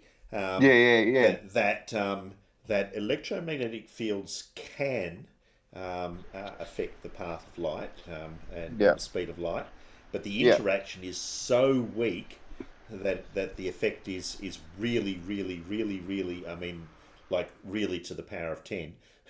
Tiny. Yeah. They're talking about vanishingly small. They're talking about what was the difference in speed? It was some astronomical, minute amount. It is. I've got to find it here. It was like 1 billionth of a second or something. It was pretty minute. Yeah.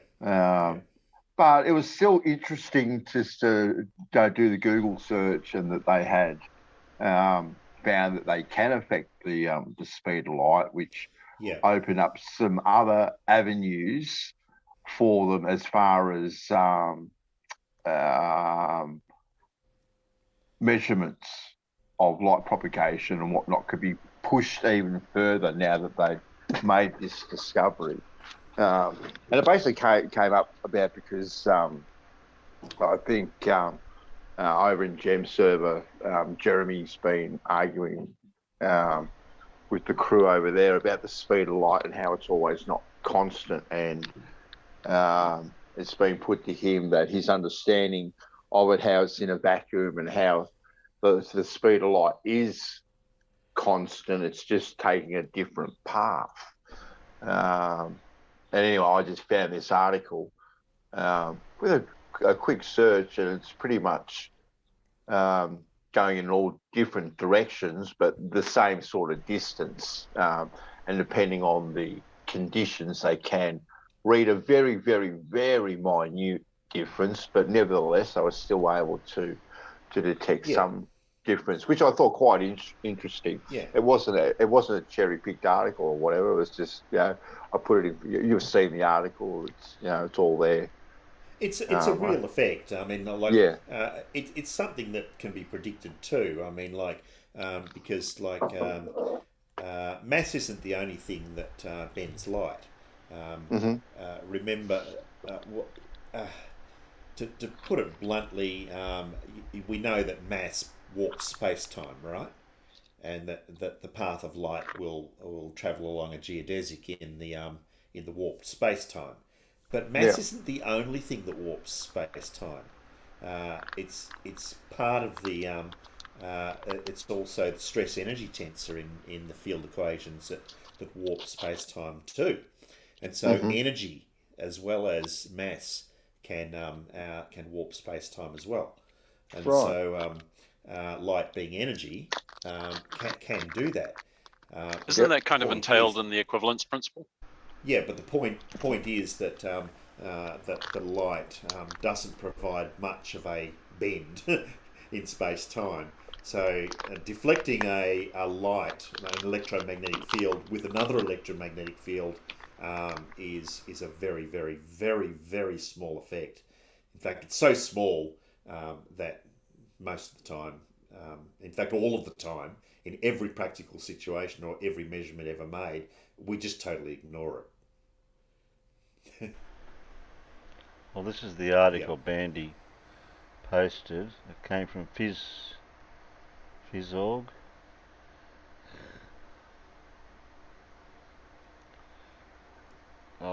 It's over in my Discord if anyone wants to have a look at it. So basically, you have to put the electric field of the light parallel with the magnetic field that you're inducing.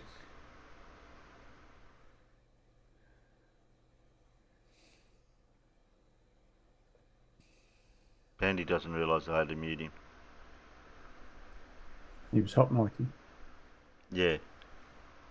There you go. Is that better? Sorry. Yeah. No, I just muted you because you were hot micing. Hot micing. Sorry. Yeah. You're not rubbing a bit. You're not rubbing your wood, are you? No. I was just rolling a smoke, Terry. Oh. I was basically told today, Paul, in no uncertain terms, that A, I didn't understand the article, and B, it wasn't saying what I said it was saying. And it states quite clearly, even though it's only 1 billionth of a millisecond, it does state quite clearly in that article that they were able to change the speed of light. Would you agree there? Yeah. Look, like I said, this is an effect that's been known for quite a long time. It's just that it is very, very, very small. It's minuscule, you know. Yeah. And so to actually give them credit if they've actually been able to measure this, because to be able to measure such a small effect is pretty amazing. Exactly. Now that they're getting down to the realm of measuring really, really small time periods, they can sort of start doing shit like this. Yeah. Yes, but when you have to start, measuring your differences in femtoseconds, its applicability is probably pretty low. Yeah. Femtoseconds. But then again, it was better than that nowadays. They're looking to get to around about 10 to the minus 21 seconds now. Oh God. Yeah. But it was paid NASA's shield that was giving me a hard time about the article, so that says a lot about that. And that the fact that they did it in 2011 and if they had done it, they would have been Nobel Peace Prize winners and all, and it would have changed that too. Yeah, basically. You mean Nobel Prize winners? Yeah, don't think Terry it was have there anything for to do part with of the it. Peace Prize. No, or some Nobel Physics Prize or whatever. Yeah. The light prize. That's more like it. But no. But he was prize stuff anyway. Yeah, but he was basically indicating that because I didn't understand the formula for it, that I had no idea what I was reading. And I go, no, that's not right at all. It says pretty much in plain English what they've what the did. Outcome was, what the conclusion. Yeah, exactly, exactly right. And it doesn't matter if it's a minuscule amount or not. The fact is that they actually did it. But then, but anyway, I think he just likes to argue for the sake of arguing, to be quite honest with you, Paul. He just, he can't give an inch type of thing. I mean, if you ask most physicists and most people, even that understand a fair bit of science, if you ask them whether you can affect the direction of a light ray with electromagnetic radiation, they'd say no. And for most intents and purposes and practical observations, the answer is no. Yes. But if you want to be a purist, yes, the effect is predictable and is predicted and can, well, apparently now they've measured it. But it's just so vanishingly small that it's just ignored all the time. Anyway. And it looks like they made like this perspex maze type of thing that they've conducted it in a big square box. I mean, if you measure the distance from here to the moon, Bandy, and you're out by about the thickness of a millionth of a thickness of a human hair, do you think that would really matter? No. Yeah, no, I'm not. Not much. I'm not indicating that this makes a difference in anything in real practical terms. It was just, I just found it interesting that they actually had done it, because I think because Jeremy's been arguing about the speed of light in a vacuum and how it's not constant. He's probably got all sorts of misconceptions about what really happens there too. Look, the thing is that they read articles like this and they misconstrue what they're actually about, what the conclusion actually is. Yeah. Well, I think it was a pretty good article, pretty straightforward. Like it kind of says in plain English exactly, what they did, and maybe not the intricacies of the actual experiment themselves, but what brought it about? Was it Jeremy or Percentage or someone like that was saying it doesn't change, or what was their argument? Well, the argument was the speed of light through a vacuum, and then they've measured it, firing it through some crystalline stuff, and they've been able to measure that the light isn't a constant speed, and NASA explained it in such a way. It's like if you shoot two beams of light, but one takes a slightly curved velocity, it's still going at 30 miles an hour, for argument's sake, and the straight one's going at 30 miles an hour. The bent one's going to get there slightly slower than the straight one. And he was saying that Jeremy just doesn't understand that that experiment itself, and that's when I started digging into it. And well, you heard the exchange. I basically pulled NASA's pants down around his ankles and said, "Look, this has got nothing to do with the vacuum, mate. They've actually done it, and they've actually measured it. It doesn't mean anything in the bigger scheme of things for what you want to argue, but they can actually do it."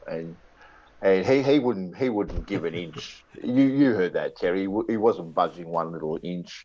Yeah, he wasn't really agreeing with it to say No, not at all. And then he gave me some equation, Paul, that had all these bloody Latin letters and figures in it, and all this. And he said, "Well, explain this." And I'm saying, I don't even understand that formula you put in front of me. So how am I supposed to explain it?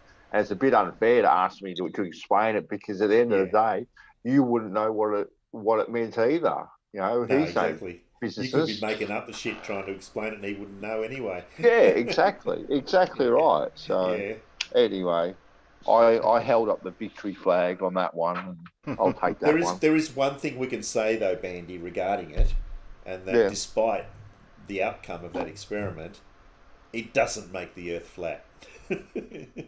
Well, maybe not in your world. Probably doesn't Lindsay's.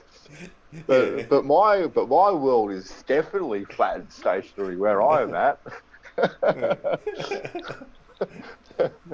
And that's all that matters, Paul. That's all that matters. Yeah. When I go out, I mean, these people, they think that if they can pick a flaw in our understanding of science, or if there's something we don't fully understand, or something that we kind of like approximate, even though the reality is very, very, very to the power of 10, different, slightly different. They think that just because we make that approximation, that all of a sudden all of physics is wrong and we can ignore everything that physics says, and therefore the Earth's flat. No, well, it doesn't work that's like just that. it's a ridiculous stance to take. That just hand way dismissing everything. You know. I mean, there are approximations we make in real world applications all the time. A lot of the equations and formulas they use in engineering to design buildings and stuff are approximations. Yeah. They're not absolutely 100% correct. You know. Yeah, I thought it was interesting. Kind of learned something new. And you were right. And that's the most important thing. That's the most important thing. I was right. Oh, they deleted all in Gem my... Server the other day. In Gem Server the other day, we had this Smoky person. Smoky, right? He's the one that peddles the concave Earth bullshit. Oh, what's his name? Lord Stephen. Yeah. Yeah. and he was talking about the rectilineator. Oh, the rectilineator. Yeah. And he was saying how that was evidence for a concave Earth, because apparently this rectilineator it measured that the Earth was concave, because apparently the distance it was kind of like a force the line experiment that they actually did. Yeah, I read up on it. They did it with 12-foot sections, and they braced them so that they the ends remained parallel. Yeah. Except that they didn't. Yeah, well, it didn't. Exactly. Yeah, it was 8 inches per mile squared, but going in the upwards direction, apparently. Yeah, that's right. It turns out that, of course, in reality, we don't ever have anything that's perfectly rigid. There's no such thing as a perfectly rigid substance, right? So if you take a beam of any length and suspend it from the middle, all right, of course, it's going to sag downwards, right? Mm-hmm. Yeah. And if you suspend it from both ends, right, with two suspensions, it's going to sag in the middle, right? And that bending motion will make the ends be not parallel anymore, okay? Yeah. But there is a way that you can suspend a beam, or like that, from 2 points in the middle in such a way that even though it bends, that the ends remain parallel. All right. Okay. So, but you have to choose those suspension points very carefully according to the characteristics of the material. Right? Yeah. And it turns out that in that experiment that they did, that the suspension points weren't correct. That they were about 2.5 inches. I think it was about 2.6 inches off, which allowed the beams to droop in such a way that the ends were not parallel anymore, and they the beams slightly sagged down, which meant the ends were kind of like going outwards like that. Yeah. If you get what I mean. So No, which meant that if you kept on taking one and putting it on the end of the other and bolting them together and lining it up, you'd have an arc going downwards. Yeah. I actually read that experiment, Paul, and it is actually quite impressive how much effort they went to try and experiment, observation, or test. Yeah. The length that they went to using 8-year-old dried mahogany and putting all the brass fittings on them, and they were that accurate. You had to read the markings with microscopes, and I think it took them 6 months to actually set it up from woe to go. It was quite a task that they undertook at the end of the day. But And yet their lack of understanding of the physics. I mean, we know a bit more about the physics and like the engineering of suspending beams and stuff like that nowadays. And so we know that you have to choose the suspension points very carefully if you want to achieve that thing. Whether they knew that or not, or whether they just deliberately chose the suspension points to be wrong, and thus introduce a systematic error into the experiment, or not, I don't know. My thoughts are they probably weren't aware of how they had to select the suspension points, and they just randomly chose them or guessed at them and got it wrong, and didn't understand that would cause the beams to sag like that. Well, you've got all that, and plus the fact that it was sitting out in the weather for 6 months because they had to do it bit by bit. They had so many different factors coming that were kind of going against them. But the way they made the actual squares themselves, each one was checked, I think, 120 times each and stuff. Like, it was quite, like I said, it was quite impressive just reading how methodical they were in doing it. It was funny how, the reading that they got was exactly the opposite. Fans of this channel will know to the globe that I What? That's Simon Dan. Terry's trying to tell us to shut the F up. Okay, Terry. All right. Take over, Terry.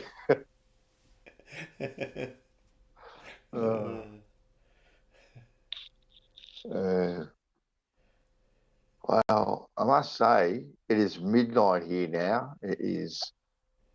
I'm getting called to go to bed, so I'm going to have to love you and leave you guys. It's good to see you again. Thought I'd just pop in just quickly just to actually show you that paper, Paul. That's why I came in. I thought it was quite. Yeah, cool. Too easy, man. All right, guys, be good, and I'll see you in the trenches. Yep. Oh, All right, Bandy. All right, bye. See you, Bandy.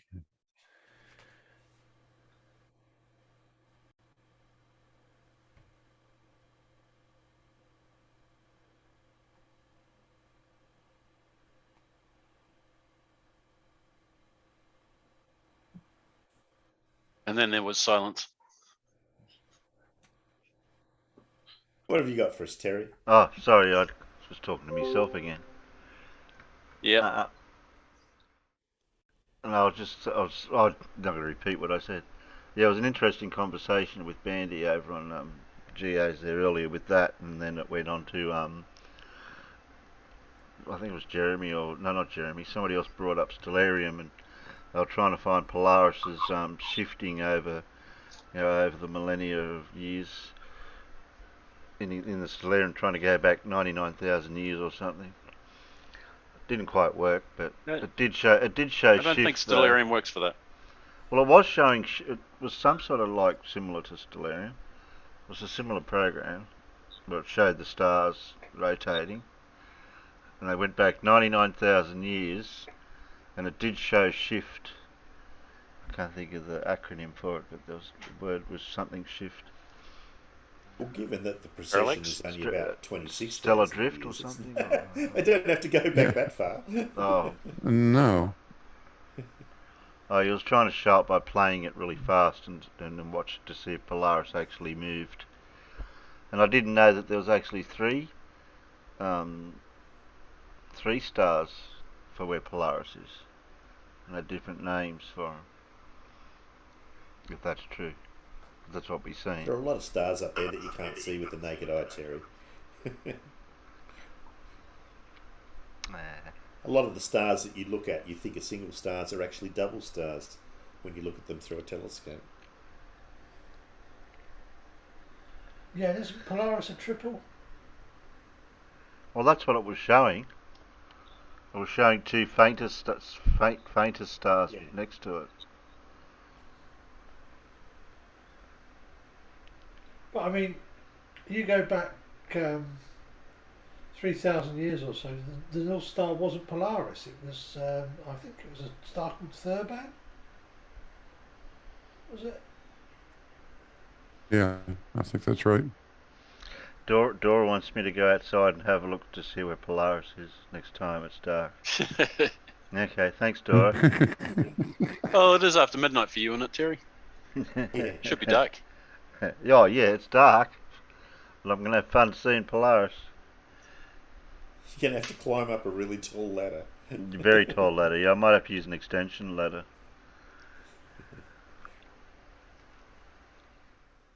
World's largest pair of step ladders. Okay.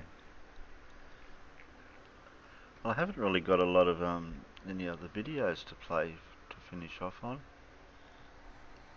All I've got's Unknown Flat Earther Thinks He Knows More Than Scientists from Cyman.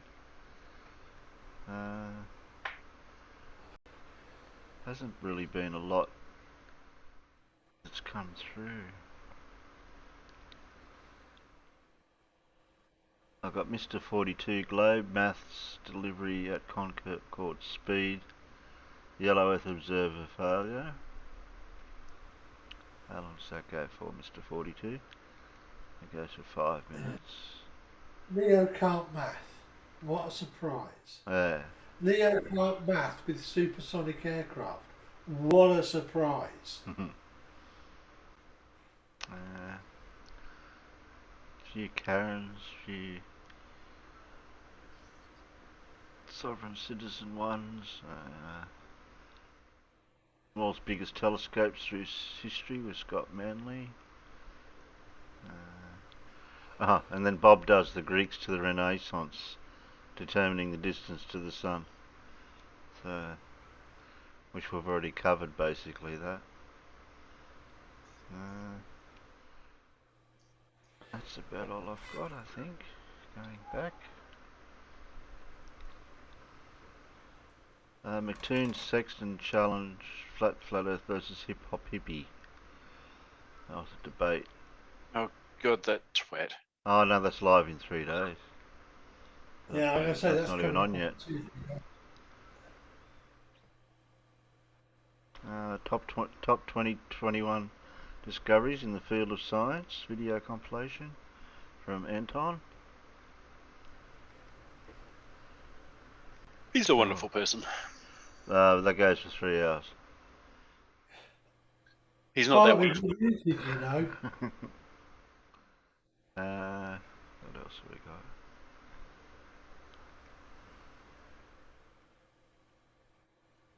Mr. Sensible.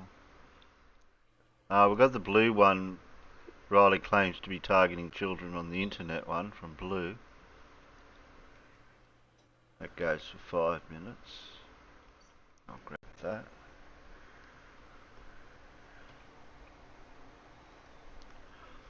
And who else we got?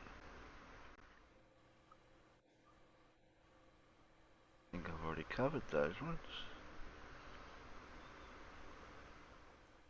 Did I do any other Simans last week? Because that was another one. Looks like I've missed. I've missed that one. The Syncretism Society busted. I missed that one. Farmers, you're muted. We can't hear you. Oh, that's good. When did I mute myself? When I got up and took your jumper off, that's when it was. Now, what were you saying, Farmer? Blah, blah, blah, blah, blah. Blah. You're only la la lad. I'm sorry, but I like it in La La Land. Twinned with Norfolk. Okay. Well, it does get a bit damp at times.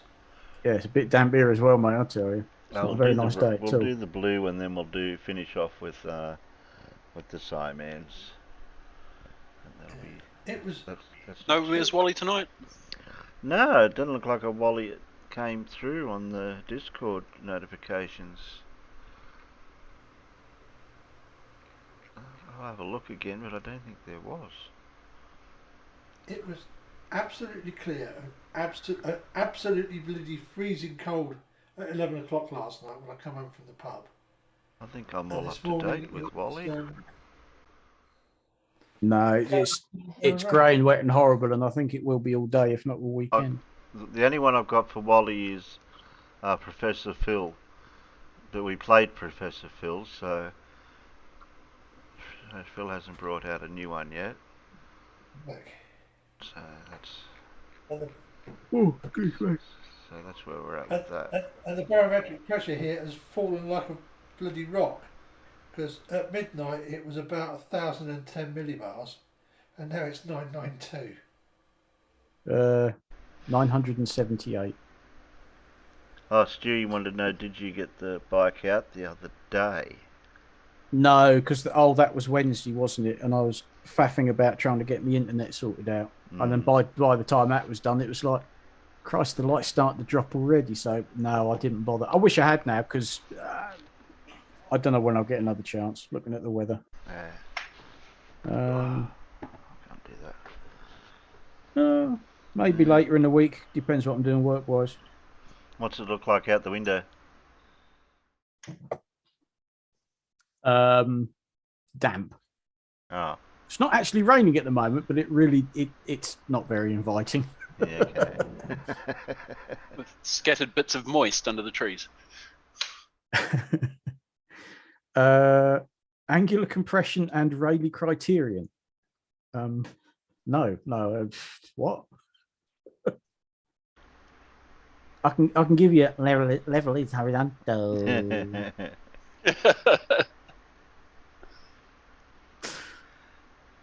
I listened to a bit of his stream the other night. Oh my God. Oh, it's Do you hate yourself that much? somebody said, "Oh, he's going live." I think it might have been Blue was listening, and I was downstairs watching telly. I was on my phone. I thought, "Oh yeah, just jump in and have a listen for a couple of minutes." And it was like, "No, sorry, I'm going to carry on watching old episodes of Archer." Yeah, fair enough. Which is much funnier, much more amusing than listening to him and his idiots. I just go to their chat and poke them a few times. Yeah. And then they just automatically get insulting, don't they? They've got no arguments to make. It's just insult, you know. Yeah, all I have to do is say hello and the insults start flying. Well, they do straight off the bat, and they all do. All of them just sort of pile in, you know. They're never live most of the time for me at the right time of day. No, well, of course, Bev being here in the UK, he's going to stream. He starts at sort of 8 or 9 o'clock in the evening, so maybe a bit later. I can't remember, but it just goes on for hours and hours and hours of utter twaddle. Bollocks. Yeah, but it is bollocks. Well, that's what makes Bev so damn. It's hard to make a video on the guy. He never really says anything. He just goes on and on forever without saying anything. Yeah. And about once every hour, you get the level-less horizontal speech, and then he's back to just bullshit again. But in different words, but he still says level-less horizontal. Yeah. He is truly a one-trick pony. Weren't you with a certain person over on Gems there before? You were talking about Farmer and Paul? Oh, earlier on today, yeah, Jin was going full on. Yeah, he was. Yeah. What was the topic not that got him going? Vaccines. Vaccines and viruses. Wow. It's all fake. But there are no viruses. Tell us that he's been like 43 years without ever having a sniffle or a cold or anything wrong with him. He must be I healthy. call bullshit. I call bullshit on that too. He was in the Royal Engineers here in the UK in the mid-1980s, and he never had to take any vaccines. Really? Bullshit. Lying bastard. Correct. Well, Yeah. yeah, because one, I can't think who that Scottish chap was. He come in and he said, yes, he'd been in, not the Engineers, something else. And he said, oh, yes, they especially if you have to go and serve overseas, they basically vaccinate you against everything, because why not? You know. I mean, one afternoon during basic training in the Royal Air Force, they take you and they give you 4 bloody vaccinations. Yeah. Smallpox, diphtheria, yellow fever, and something, typhoid. Yeah. Because you're expected to already be up to date on all the other stuff before you join up.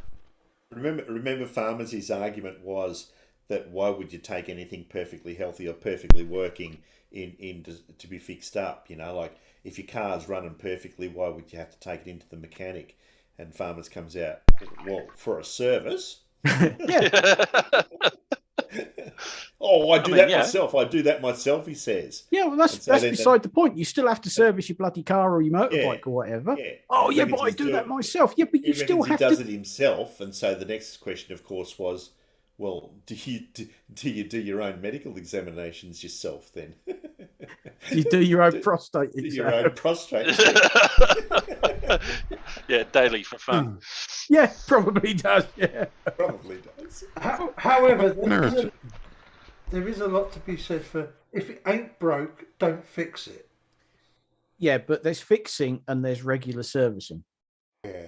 I mean, you know, vehicles need oil changes, you need filter changes, and you have to do that because if you don't do an oil change for 10 years, don't be surprised when your engine goes bang. You know, Yeah.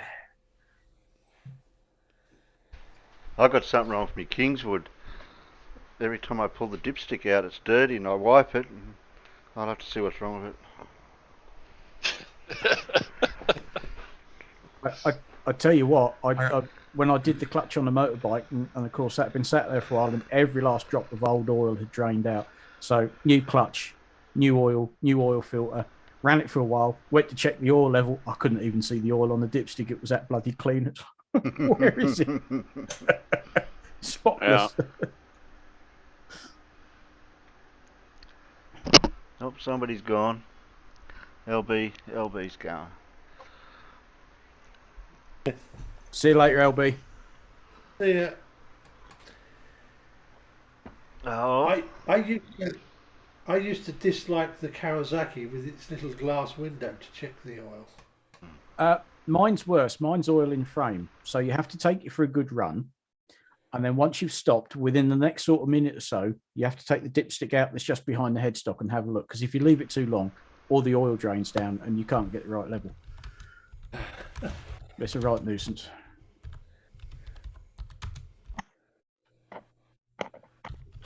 Okay, here we go. Oh, I know that logo. Yeah, we all know who that is.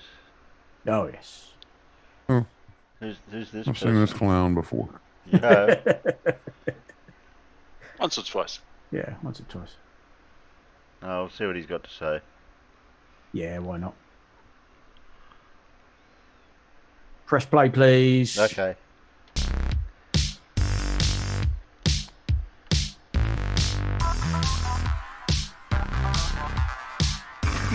Farmer's dancing to the... Hello, everybody. Welcome why to not? Market Science. What would you say if I told you this guy claims he's posed as a child to talk to children on the internet about flat Earth? I'd get me shotgun He's out. got some splaining to do. He's scum. He really is scum. Warning: severe facial and monitor damage alert is in effect. Get out the oven mitts. Push the monitors back out of punching range. And let's light a dumpster fire and have some fun.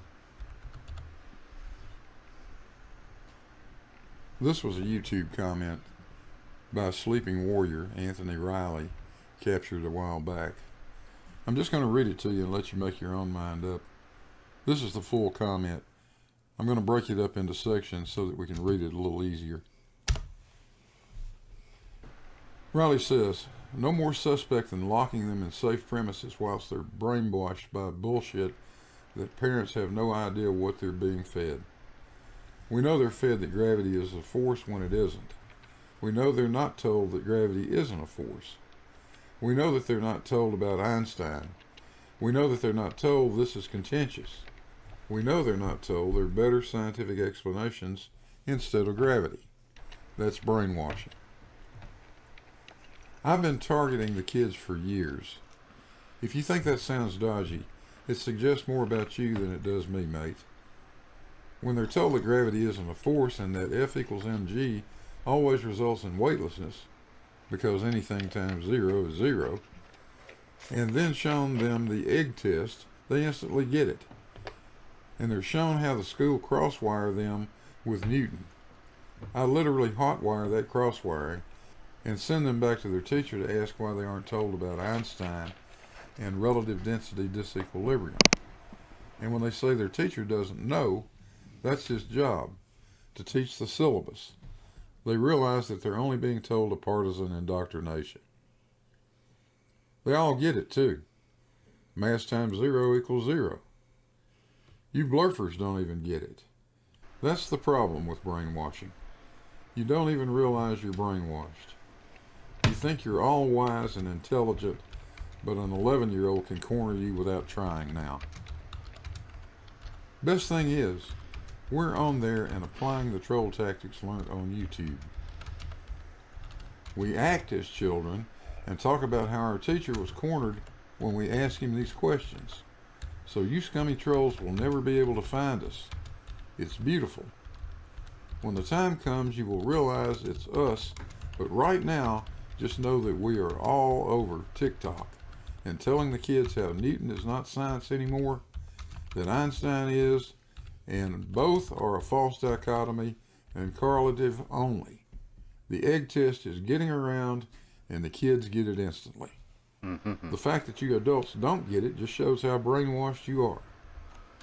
Do you think you're educated, or do you think you might have been brainwashed, but you wouldn't know if you had? Wow. That's frightening, Riley. This is a technique used by other types of internet predators. You know what I'm talking about. The typical victim is a 13 to 15-year-old young girl. Is that who you're targeting, Riley? Everything you say in this diatribe of yours is wrong. You begin by denying the acceleration of gravity. How stupid can you be? You move on from that to your ridiculous egg experiment, which is a demonstration of the acceleration of gravity. In fact, when you take that away, it doesn't work anymore. And finally, you talk about relative density disequilibrium, an absolute figment of your imagination. No such thing exists in reality. This is something you guys just made up out of thin air. And then you talk about brainwashing. Riley, you're the one trying to do the brainwashing. And the first step in doing that is to convince your victim that they've been brainwashed. In other words, exactly what you're doing. Hey, who knows if Riley's actually doing this or not? I mean, for all we know, that's just Riley running his mouth. If he isn't actually doing it, this is just a sick way to troll a YouTube chat. But if he actually is doing it, it is at the very least a despicable thing to do. Hey, thanks for watching.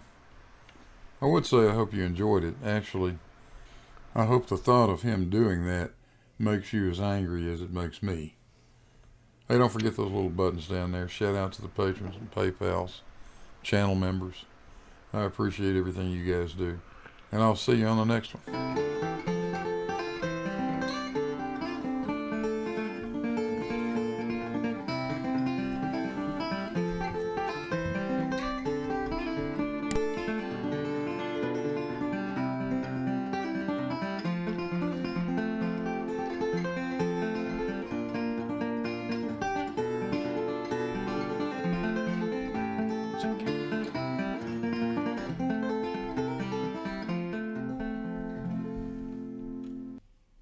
Can I just give a shout out to Mr. Sensible, who's out in the chat? And you beat what me did you to think I look it. You like? beat me to it, Farmer.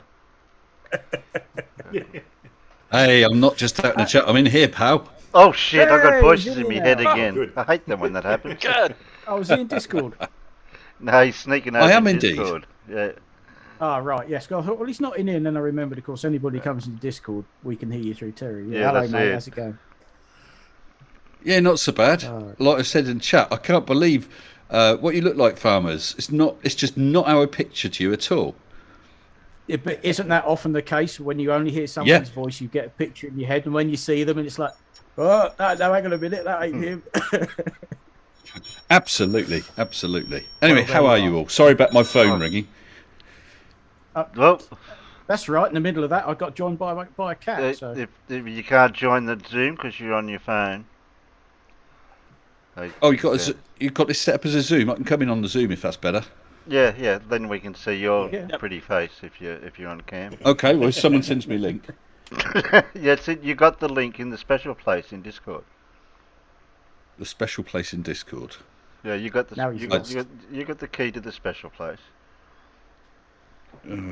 Oh, I see. Ooh, special. Say hello, Squeak. Hello, All Squeak. right, I'll come out and I'll come in on the Zoom instead. Okie dokie. Did Squeak say hello? She didn't actually, the one time she doesn't bloody speak is when I ask her to. Yeah, okay. But she's now taken over half the desk. I mean, mouse has had to move, and there's now cat hair everywhere. Oh, Isn't that no. right, girl? Yeah. Yeah, but she's It's happy. the whole point of having a cat, isn't it? What, cat hair? Yeah. Yeah, just to get the hair. They both just molt all day, all month, all year. Why there is he it, is. Mr. Sensible? There he Hey, is. all, There he hey, is. all. You Bit could loud, though. have Let me dragged change that. Dean with you from over there. He's muted and deafened himself, so I don't know what he's doing.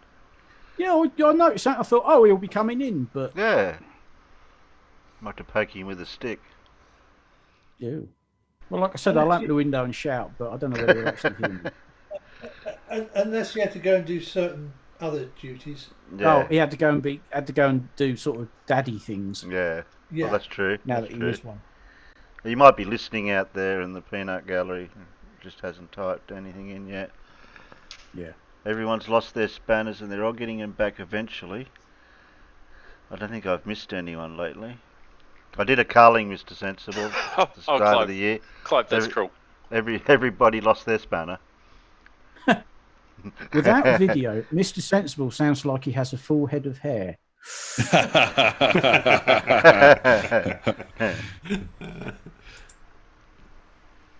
Well, just about that blue marble thing about Riley, I don't think for a minute he's actually doing it. I just think he's so dumb, he thinks that's a good way to attract attention, not understanding the sort of attention it will actually attract. Yeah, I Yeah. thought he was doing a Nathan Thompson, whatever his name is. I'm Oh, not muted, am I? I see someone said I'm No, muted. no, we can hear you. No, You're not. Who's muted? no, that's Carl Edwards being silly. Oh, yeah, that's Carl. does yeah. it. He does that. He does that a bit. Yeah. You might find a few of them out there in the peanuts that are from the sub to you, Mr. Sensible. I usually get a few crossovers. Okie dokie. So what you guys been up to then?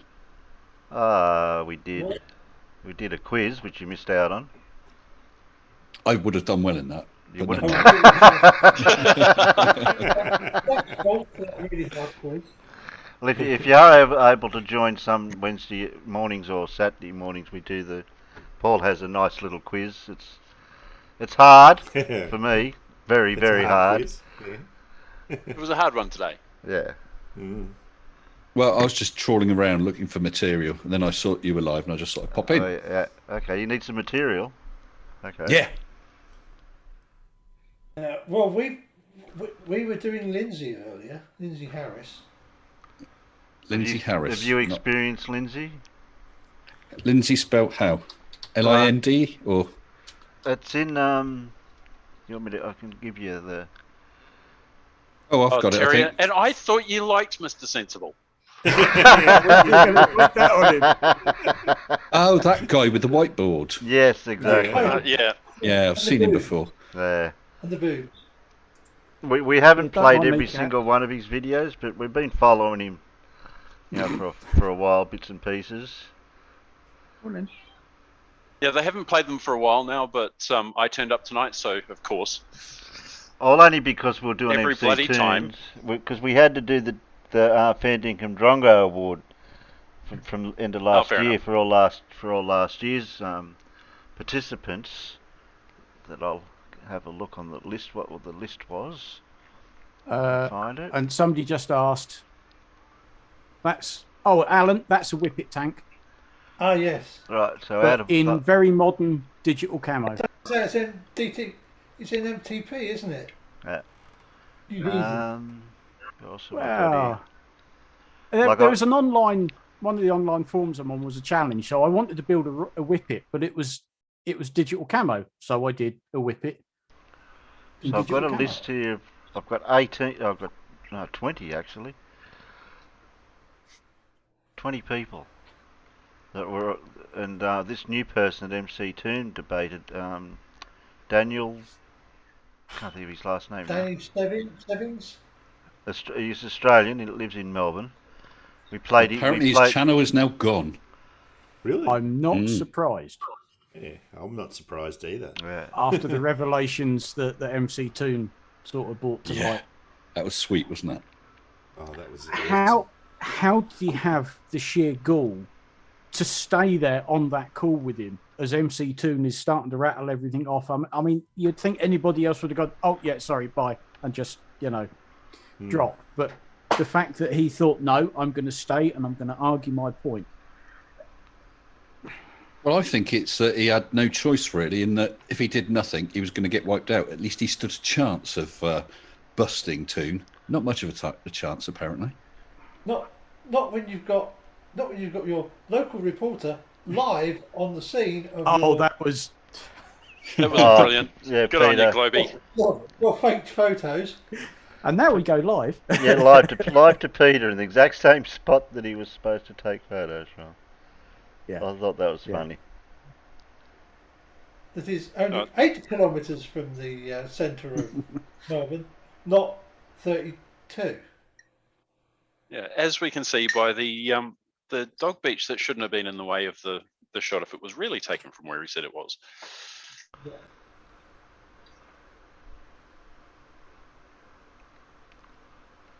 So what do you got on the cards at the moment, Mr. Sensible? Well, tonight I got a live premiere. It's a long one because I jumped onto what is it? The Discord server that Bev lives on. Apparently isn't his. I thought it was his server. But really? Yeah, I joined in and it was me versus about 10 of them. So that was fun. That was fun. I think I held my own. That's what happens because, as we've seen before, I think SE had gone into Blue server to have a one-on-one with somebody, and basically all the Bev server just went, and they were in there like all day. They just camped out there. You don't have one-on-one discussions with any of them. You have and everybody else. And that was fine. I don't know how other people find it, but SE Montreal with me has been quite respectful because I've been respectful back to him, and because we had a chat on Blue's server a little while back, and he's been fine. The only one who was a problem, of course, and he wasn't explicitly rude, but the only one who was a problem was Right the Hand was in there. Oh, God. Yes. Now, I spotted it was Right the Hand because I recognised his voice, and I said, hey, is that Right the Hand? I didn't say anything nasty, and he just said, a lot of people have a New York accent, so he didn't admit it, but it became clear later on it was him. It wasn't a bad chat. I quite enjoyed it, really, and like I said, I think I held my own. But I'd like to invite everyone over tonight at 9 p.m. UK time. That's real time for a live premiere. Oh, you mean GMT? Zulu? Yeah, Zulu time. Thanks for the link, Terry. Yeah, I don't mind. I shielded your channel out there for you. Nice one. You've got. I'll go to video. I'll send you the normal check. Yes, thank you. Yeah, the normal one. Yeah. 8 a.m. my time. Yeah, that's the real time. Yeah, it was quite a fun stream. We covered things like Mage quite a bit, and I managed to keep Bev away from that level is horizontal crap. I absolutely refuse to talk Farmer about does that. it better. But level is horizontal. I don't know what you mean. Oh, that voice. Well, what type of content do you think you could do in general. next? That seems to be the question that you were asking before. I'm sorry, I missed that. I said you were asking before what looking around for some content for for another stream. Hey. Yeah, well, I just piled through all my links to Flat Earth channels, and there's just not much there. It's a shame, really. And it's only the beginning more of the stupid. year. Well, that's true. That's true. Although I did see that I think it was Flat Earth Banjo USA in Japan was saying, is 22 the year of the Flat Earth? I call it the year of the sphere, so I cover all bases. Maybe the year the flat Earth died. It could well be, Blue. And good morning, afternoon, or whatever time it is to you, pal. Yeah, good morning, Mr. Sensible. Good to talk to you, man. Yeah, and you. And you. Well, you haven't knocked another flat earther Yeah, off. the best.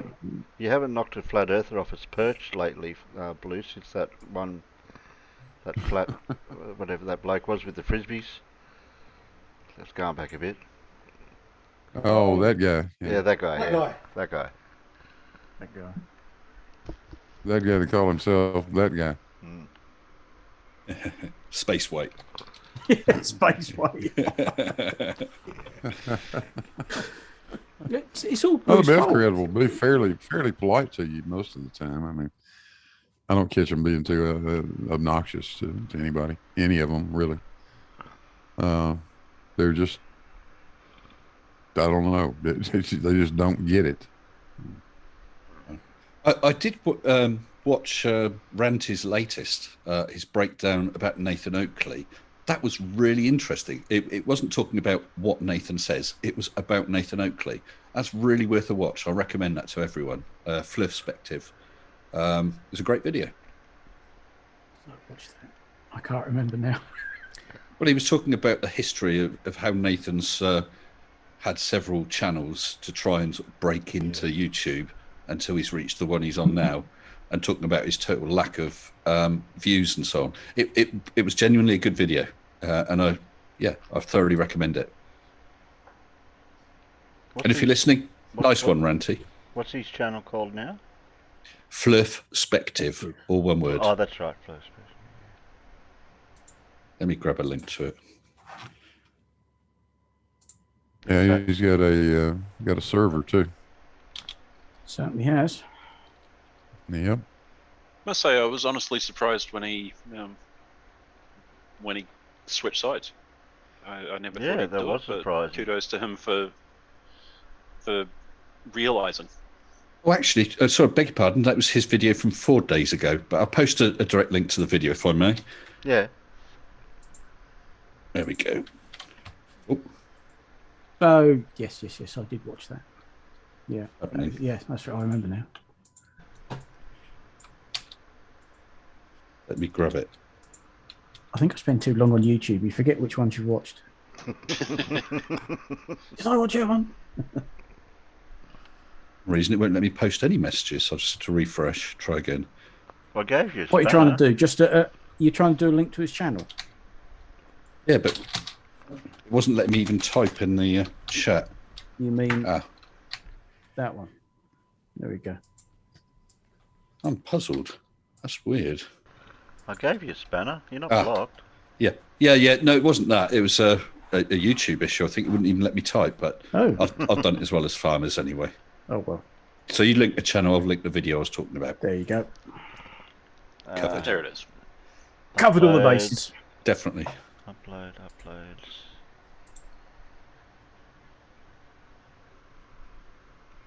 Well, that's his channel. So you uploaded the video. Yeah. Yeah, I've linked to it. The one below, Flat Earth Prediction 2022. That's the one. That one. Year of the boat. That one. How long does it go for? 37 37 seconds. seconds. Oh no. Oh, Oh, you want the con artist pushing No. flat Earth? Oh, have I Con artist. Yeah. yes. That Beg one. your That one. pardon. Yeah. That one. Did I That's link? it. I linked the wrong one, did I? Well, it's actually in the No, I think you just named the one before. this one. That's the one, Terry. We could play that because that's Yeah, that's it. in our time frame for videos. We could Oh, always why put not we then? could always put him to Lindsay speed if that helps for Ranty or not. I don't think he'll mind. Nah. Press play. Nah, I don't Randy think- won't mind. He won't mind.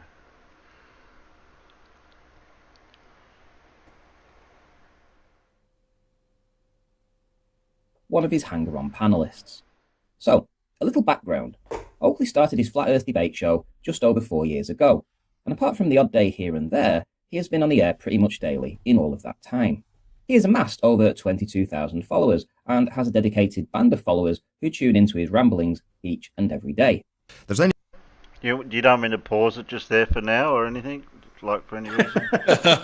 Like, you know, Yes, you can wonderful snake. Yeah, I was Yeah, having a quiz, Terry. Beautiful. Yeah. That must be from Dusk Till Dawn. Yeah. Okay. All right. Whoops. My play button's broken.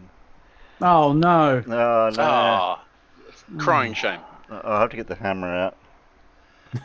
Only a couple of rules, rush. the first being no swearing. Tends to be the case that people get a lot more aggressive if indeed they are angry enough to be swearing, so that would be my first red flag to You tell want me the that somebody tool who is to in the draw chat on is his getting annoyed, face? and my first indicator to interject and tell them to calm down. My intention in being here is not to actually offer too many of my opinions, although obviously that may happen at some point and it's my show, so I reserve the right to, but ultimately that's not my purpose in doing this. My purpose is to provide a reasonably, friendly platform for people to debate the subject of flat Earth. However, he Unbelievable, also isn't it? planned Unbelievable. before that to get a show going How much under does he different swear? names, notably Flat Earth United, Flat Earth United Kingdom, and Mechanics of the Fourth Wall, just to name just three. Even earlier than that was his Oakley's vlogs, as he desperately tried to become a YouTuber. So this is a video log just to introduce where I'm at and why I'm doing what I'm doing. I've spent 4 years floating around aimlessly, doing nothing really, and it's sad. And being a lazy person, I want to find an easy way of doing everything, and yeah, there's generally an easy way to most things. But in my laziness, I've stumbled upon plenty of different things that fulfill my time, mostly conspiracy theories. Then you come across something like Flat Earth. Tonight, 9:30, on YouTube, the first Flat Earth UK. On Sunday, the 6th of March 2016, I'll be joined by Antonio Subarats for Mechanics of the Fourth Wall. Hope to see you all there in the live chat. Hi, I'm Nathan Oakley, and my next video stream will be my 100th that I've hosted. Coincidentally, it'll also be my 50th Flat Earth United Kingdom show. Join me, Nathan Oakley, and Bob Nodell on Flat Earth United Kingdom this Tuesday, 15th of November 2016. Be here or be sphere. After all these failed formats going back over 6 years, he has settled onto his comfy chair as he hosts the Flat Earth debates. After 6 long years trying to get a foothold into Flat Earth, though, and over 2,000 episodes in one form or another, he still struggles to get 100 people watching his live streams, still fails to pull in over 1,000 views on his videos, and still can't seem to get any recognition from the other Flat Earth leaders in the community. And why is that? Well, Oakley has his thing. It's something that all of the Flat Earth leaders have, but his is bigger and more inflated. You see, he has an ego the size of Mount Everest, and yet the charisma of a flapping fish. He is one of the people who get an invite to a family gathering 3 days after the event is finished. He is known throughout the community as a confidence artist, a slippery car salesman with absolutely no intention of progressing the movement. He is seen as divisive. He was once given a hand of friendship from Bob Nodell and asked to appear on his Globebusters show, only for Oakley to go there and burn all bridges in a hideous show of egomania and self-importance. You guessed it, Bob kicked him off. But Oakley does have some friends who seem to be welded to his side, and by aligning with him, they have in fact sabotaged their own growth on their own channels. Take a look at Arwin, the whipping boy of the group, someone who is ridiculed on every show, who is slapped down by Oakley all the time, who is bullied by the other panelists. Still haven't got 1,000 subscribers. He started his early bird show, and although Oakley appeared to support it originally, he has been sabotaging it in the background ever since. He will simultaneously push and then humiliate Arwin in the same show. And although, and let's be honest here, Arwin's content sucks, he is now lucky to get a paltry 20 people tuning in to a format that has seen more than 1,000 daily shows. Look at Sleeping Warrior. He started his new channel up under the same name as his old one 9 months ago. On his old channel, he had amassed 6,000 subscribers, if you include the ones he bought. Now though, having been backing Oakley's good books and producing new content, he has just 10% of the subscribers of his original channel. Just over 646 people he's got more than decided to follow me. his That's not content. fair. And who can blame the others for refusing to come back? The guy is the biggest walking disaster ever to put content out for Flat Earth. Well, until Flatsoy came on the scene at least. And, well, Leo from Level Earth Observer channel. And the Try Thinking crew. And maybe 10th Man and his sextant nonsense. Okay, he's look, only got right, 238. there are lots of painfully stupid people in the Flat Earth, but they all seem to congregate over at Oakley's. And why is that? Well, Oakley could sell a turd wrapped in a nappy to a hungry person if he really wanted to. And Oakley will accept all the batshit crazy ideas because he can sell them to his audience. Now, his show may seem novel and new to any casual observer popping by for the first time, but after a week, you realise you have just watched the same episode with the same content, just rewrapped on a different day. But his brainwashing tactics do work. His housekeeping questions, all of which have been debunked thousands of times, still, when wrapped up in enough Oakley waffle, seem to make an impression on those same casual observers. This is why, when you hear FTFE or MC Toon debating a new flirth, that same flirth will bring in Oakley's arguments. And this is almost every single time. It is his arguments which come through. You don't hear them citing Dell, or Bob. Thanks, Bob. Or Jeranism. Interesting. No, they cite Oakley and his nonsense. This is the power that a confidence trickster can have on his victims. And Oakley knows this. He also knows the counter-arguments. He knows how to debate and how to lead a discussion down a certain pathway so that he can get his rehearsed, cherry-picked arguments out that stump the uninitiated globe opponent who may have just wanted to stop by for a chat, not knowing that they are dealing with the most unscrupulous person ever to don a flat earth hat. This is why Oakley cowers behind his mute button. If the argument is not going his way, he mutes the opponent so he can monologue all over them and reaffirm some form of superiority to his audience. By not allowing the opponent to speak, he gets free reign to monologue over and over. Not to write blah blah. He did it for me. Oakley would never debate off his platform, and this is because he has been utterly wrecked in the past when he has done so. One of his past opponents who crushed him, Conspiracy Cat, wanted to debate him again, and Oakley downright refused and ran away, having initially agreed when he had no idea who the opponent was. MC Toon has a standing invite, which has yet to be taken up. Same with FTFE. Hell, I would debate him too on a neutral platform, but I know all his tricks, same as everyone else, and he would be utterly destroyed if he ever took up the challenge. But here is the rub. If you were Flat Earth's only hope, the number one debater, and someone with all the arguments wrapped up in a layer of protective proof that you have amassed over the years, why oh why would you cower behind your platform? A platform which is a total, unmitigated disaster. 100 live viewers after 6 full years. 1,000 views on any video if you're very, very lucky. A group of panelists who you have helped sabotage their own platforms by being associated with you. An income that barely pays for the nappies of your children. And all to do what? So you can sit at home and smoke weed all day? Is this the life those kids deserve? Is this the life that your wife deserves? Now, I don't normally comment about this, but don't you think that being a breadwinner is better than being a layabout loser? I've spent 4 years floating around aimlessly, doing nothing really, and it's sad. And being a lazy person, I want to find an easy way of doing everything. And if you did want to, quote unquote, make it, then why not step out into the light and fight your corner on every platform going? Why not step out from the echo chamber that you created and show the world that you have the proofs? Subscribers would flock over to your channel if you went and debated FTFE or MC Toon or Conspiracy Cat and won. This in turn would generate far more income for you and your family. So either your business model is flawed or your Flat Earth model is. And which one is it? Don't you think that Flat Earth needs a champion to fight the good fight? You are, after all, Flat Earth's premier debater, right? Then why is it not paying off for you? Why aren't you raking it in like Jeren, who is pulling over 6k a month just on his Patreon? Why has Flat Earth got a coward leading them? Maybe your subscribers would ask you that question.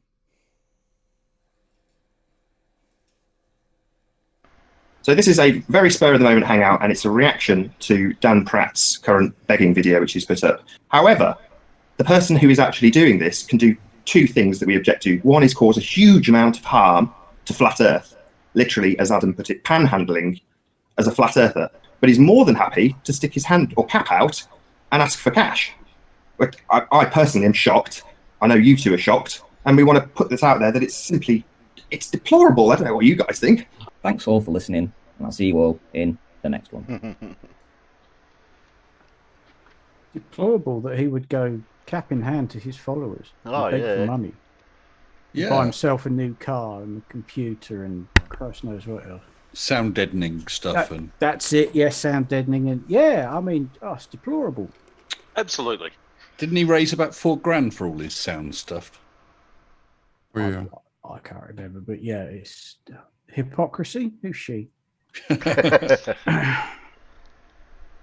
Nurse, by the sound of things. Yeah. But I thought it was a good video because I thought it was an interesting take rather than just tackling what he says, tackling him. Yeah. Yeah. Mm. He was on somebody's channel there one time, but he rage quit, I heard. A while back. They had to debate. It's with Cats on Sleeping Warrior was the mod, wasn't he?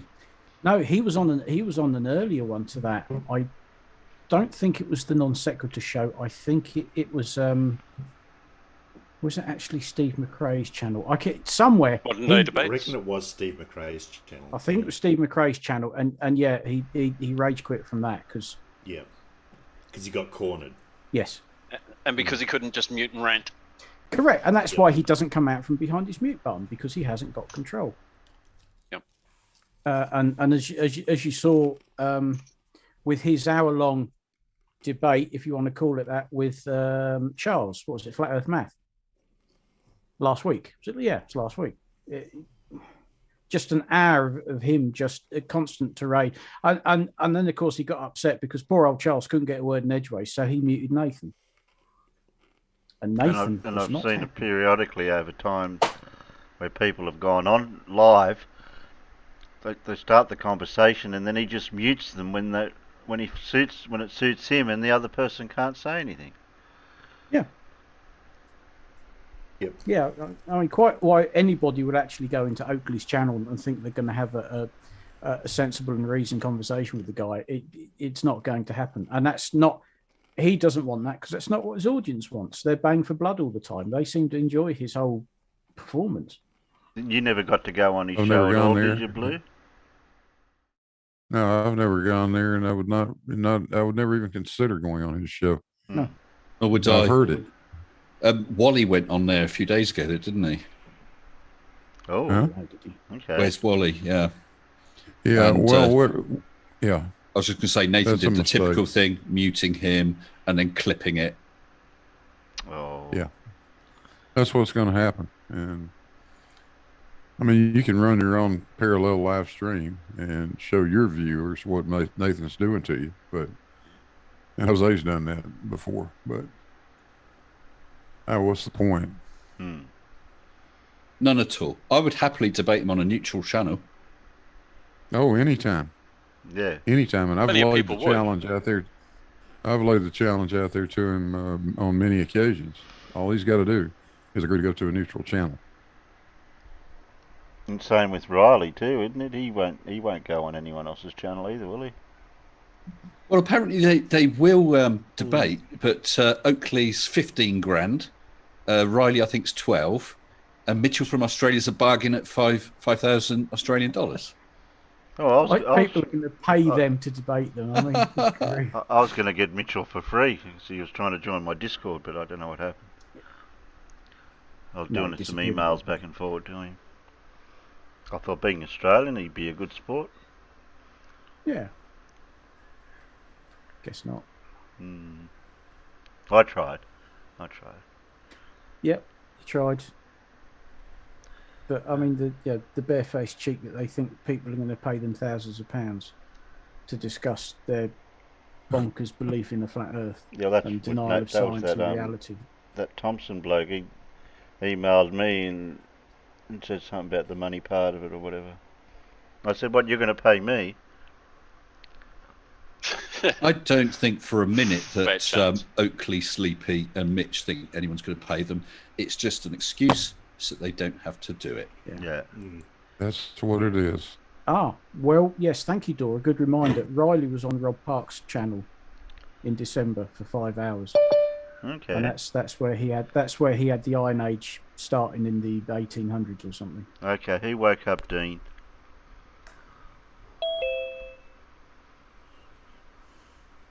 No, it was nap time, wasn't it? That's what it was. He was having a nap. Yeah, he must have been. Yeah. I didn't wake him.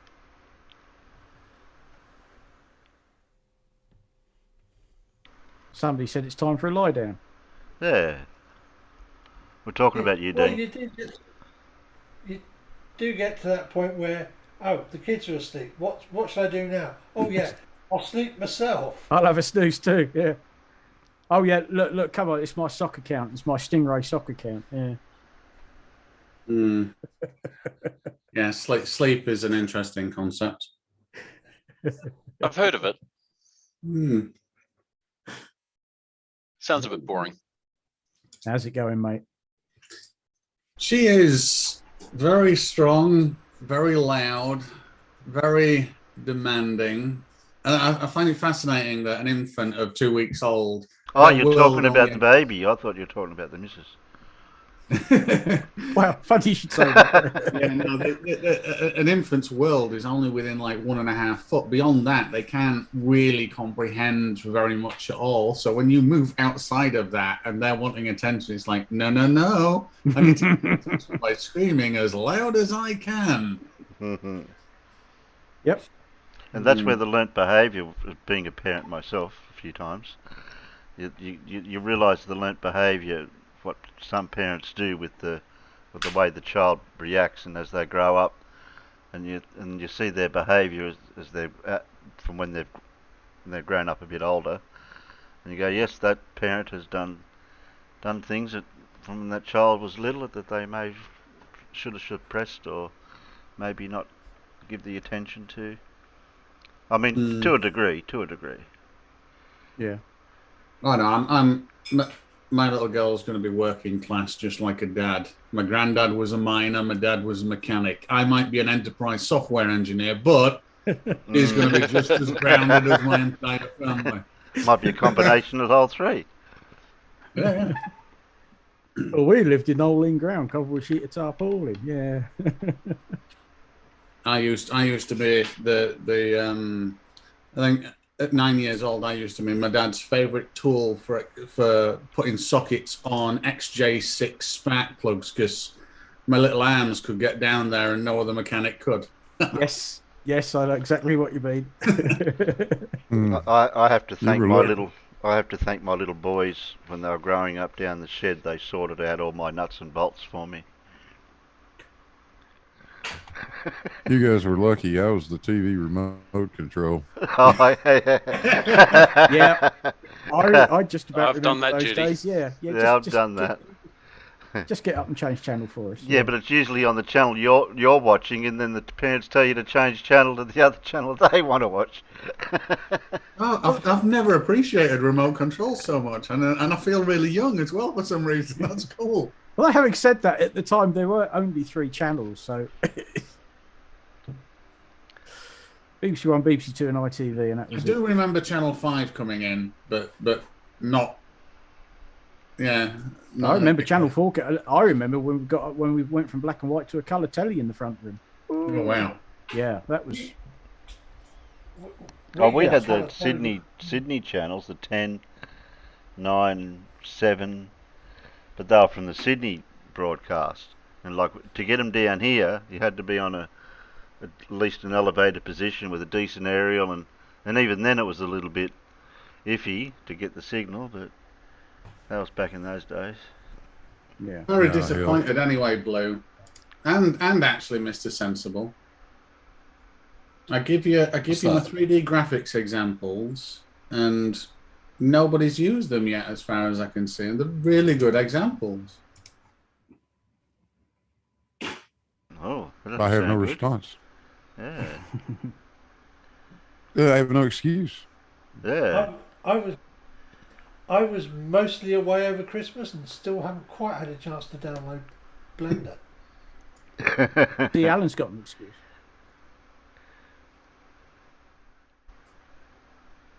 So they're there. Well, I have the files. They're really easy to use as well. So, if anybody did want a little tutorial on the 2 things or 3 things that you should interact with in Blender, I don't mind spending half an hour or so with you. That could be very useful.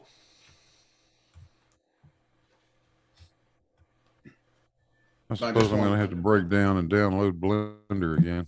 I did that once a few years ago. Yeah, me too.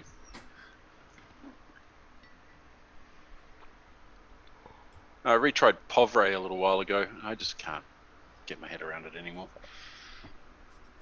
Used to have fun with it.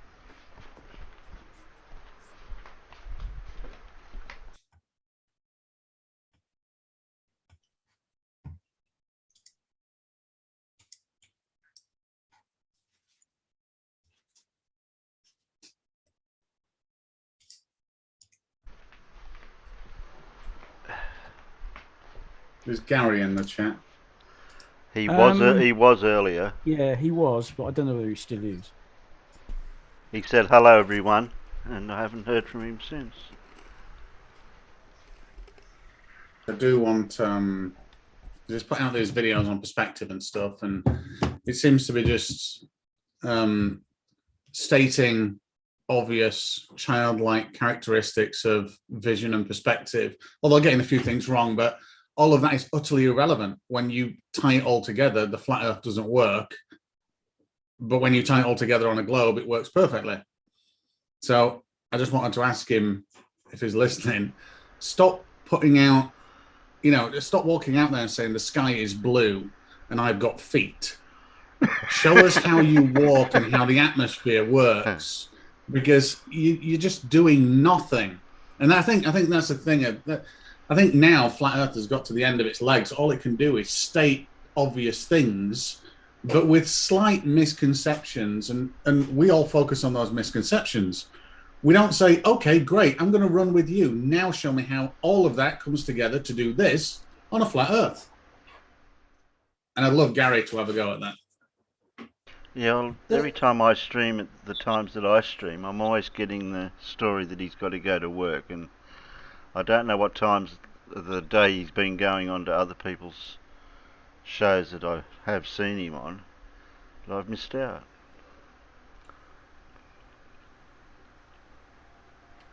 It's around, that's for sure. I was pretty impressed, though. I think he pretty conclusively proved that if you walked up to a 5-story building and put your nose against it, you can't see the top of the damn thing. Yeah. Really? Excellent. Wow. Thank you, Gary. Who would have thought? Yeah.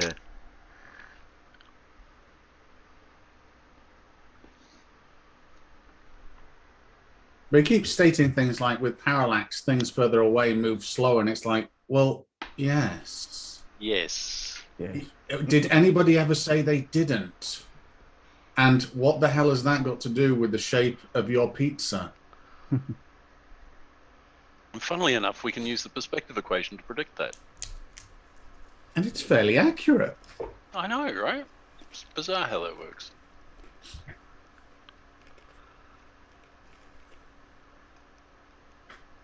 The one I'm really sick of right now is curved adjacent. Please don't say that to me again. Oh. Okay, I won't. I'm sorry, I'm struggling to understand what that term means. It's idiotic. To use a sextant, you have to have a triangle. Which you don't even use with a sextant. No. Not at all. They seem to think a sextant is a protractor. Yeah. It is not. You're not measuring the angle between two lines. You're measuring the angular separation between two objects.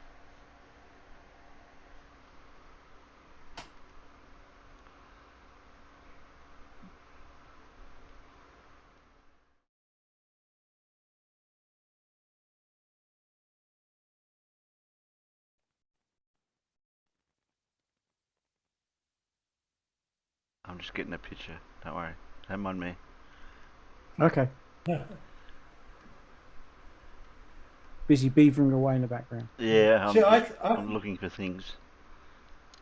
I think the picture I've just thrown up is actually a better example of why the world is spherical, even than the blue margin, blue marble. Blue margin. I mean, this was taken. this one was taken 12 frames later on the same roll of film. You can see my house from there. I think it might be under a layer of cloud, but oh no, yes, you can, because obviously I'm forgetting which way up everything is. No, hang on, are you East Coast? I am East Coast. Yeah, most of the East Coast seems to be under a little layer of cloud at that point. Yeah, I'm just past that cloud band, I think.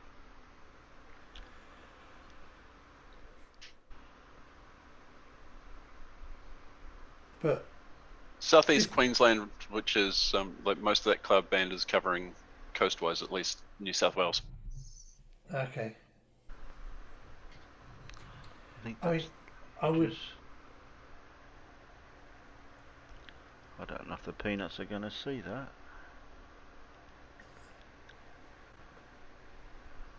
Is it too big?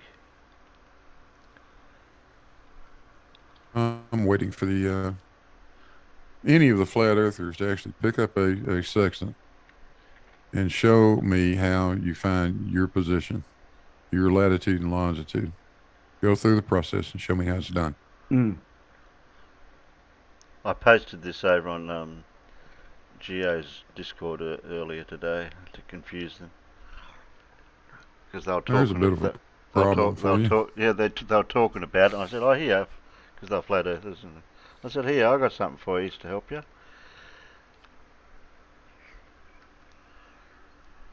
Didn't work, did it? Works once at 45 degrees. And then then I showed him that one. Yeah, I have to make it smaller. You're there not we go. actually. Oh, Yeah, so do you want to share it in here for us as well, Terry? Oh, sorry. I thought, what's he on about? I can't see anything. Sorry. I was talking about that one first. Yeah, because I got the screen running at 144 to reduce my bandwidth. Right, that's the one. I was watching it on YouTube. Yeah. Yeah, wait till it comes out on YouTube. So there's that one we just mentioned, and then what was the other one? That one. I said, okay, if you do get the angles and put them on the flat Earth at the right latitudes, where's Polaris? Yeah, exactly. How does that work? And that's why Sean's always going on about it and always presenting this as a challenge, and then everybody says, well, your viewing to Polaris doesn't work on the flat Earth, and that's why. Yeah. I was trying to find something like that that's converted to for the globe reality one, but I couldn't quite find something that was similar. I was looking, but I'll find something. Who did that a little while ago? Got like 30 different samples from around the world, laid them out on a flat plane. Sly done one for the sun. Sly, thank you. Yeah, he did the one for the sun. Didn't he? Yeah, that was his. And his animation on that was very good. Yeah. Yeah, and if you're talking animations, that sort of thing, then you want to be looking at Joss, whatever his name is. Let's have a look. Done some brilliant animations of all this sort of thing. Joss Lees. So I've got screenshots of Mage that I usually show him for those lines, for the curvature. I've got that saved. Have I got? Oh yeah, I've got that one. Or was it that one? Yeah, this is if you want to see animations of this lot, I'll stick the link to the channel in the side chat. Joss Lees, Leys.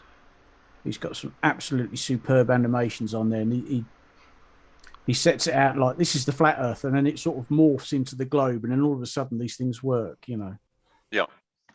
Yeah, that's the one Sly did, and he put all the angles that everyone observed on a flat plane, and the sun was in all sorts of different directions. And then he went to thank you, Lays. Not that one. That one, yeah. And then I took another screenshot of it later as he rotated the Earth around underneath it to the parallel lines coming from the sun for the angles that people observed. Oh, there's a naked Jose out there. You naked, Yeah. Jose? No, you're the one who's naked, Jose, not me. I look. Put your clothes back on. What? What? I don't know. Yeah, wait a minute, Jose. I'll get you. Don't post so much so I can find you. Maybe he's having a funny 5 minutes. There you go. Yeah, I haven't caught your show lately, Jose. I don't know what time of night you've been streaming. It's always too That's late because for he me. hasn't It's done one about for a little while. 4 o'clock in the morning for me. I'm asleep by then. You should do the after show after mine, Jose.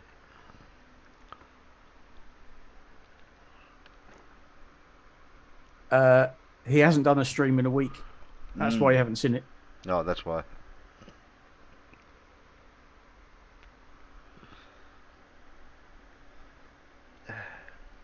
Every Fondle said, is he new? Hello, I'm new.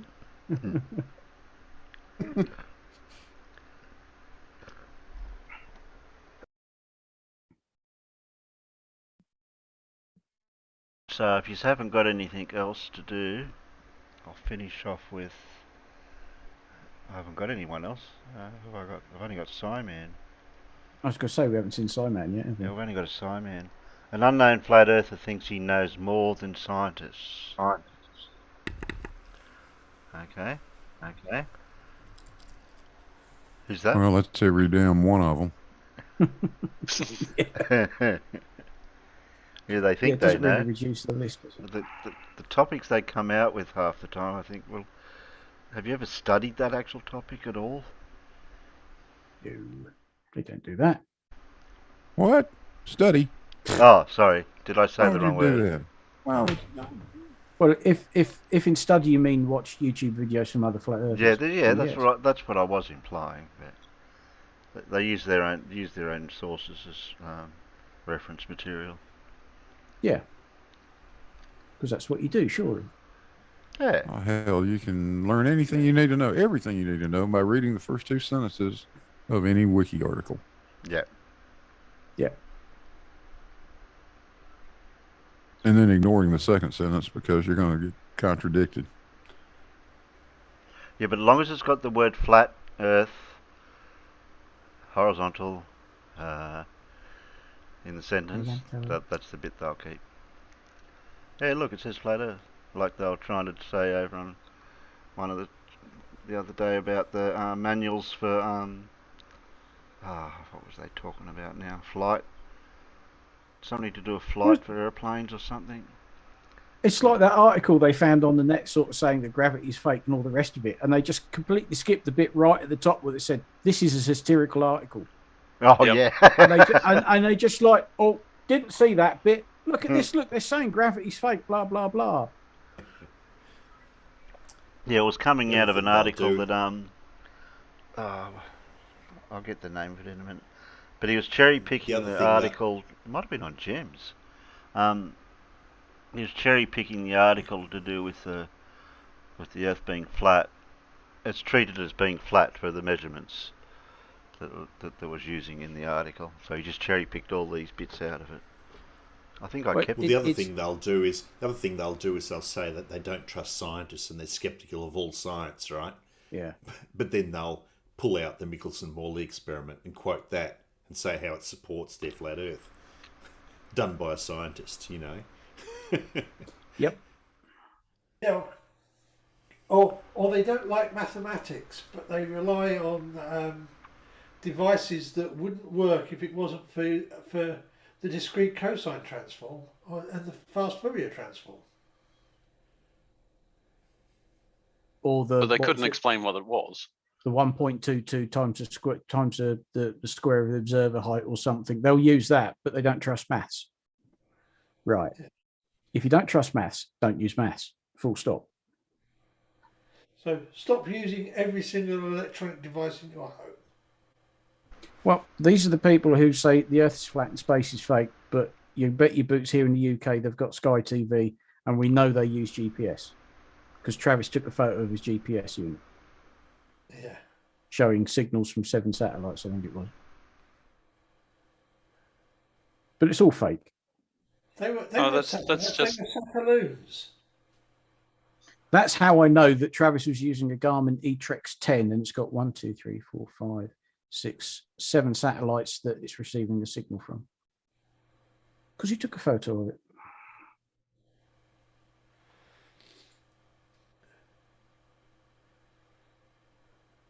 Oh, I can't find it. Anyway. Okay, what are we doing? Simon Dan? This guy? That guy. Oh, and Guy. there's... that's your whole screen. That's your whole screen. Huh? What happened? Guys, know, I'm just we got- going we- to. I'm just got going to your say whole I'm going to have to drop out now. I'm afraid. Okay. Okay, Mr. It was always Sensible. that's always nice to see you, Mr. Sensible. Yes. Yeah, and Appreciate all of you you dropping guys in. as well. You're welcome. No anytime. worries, no You're worries. welcome anytime. I know. Thank you very much. You guys take care. And if I may just chill it out, don't forget 2100 Zulu time tonight is my thing with Bev and the Bevites. Ooh. Okay. Cheers All then. right, mate. Bye bye. Cheers. Bye-bye. Take care, Mr. Sensible. You too, Blue. Bye bye.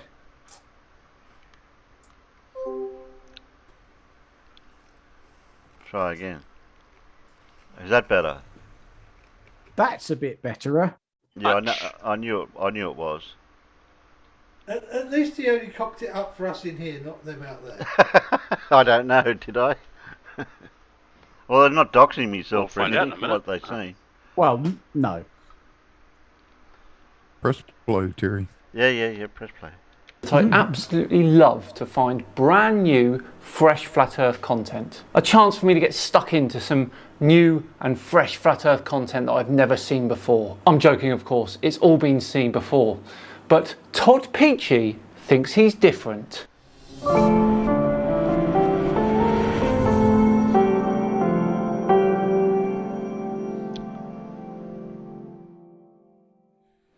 Hello all and welcome along to another episode of Flat Earth Friday with me, Simon Dan. Thank you very much for joining me. Before we begin today, a quick thank you to the sponsors of today's video, YouGov. I have found a brilliant, easy way to earn cash just by sharing your opinion. With YouGov, you can take online surveys description box to start making money right now. Right, back to today's video where we're taking a look at one Todd Peachy, who is a flat earther that I've never heard of before. Now, granted, his content is from 2018, but I haven't seen it yet, so I'm itching to get stuck in. Here we go, and we start with a video of his on gravity.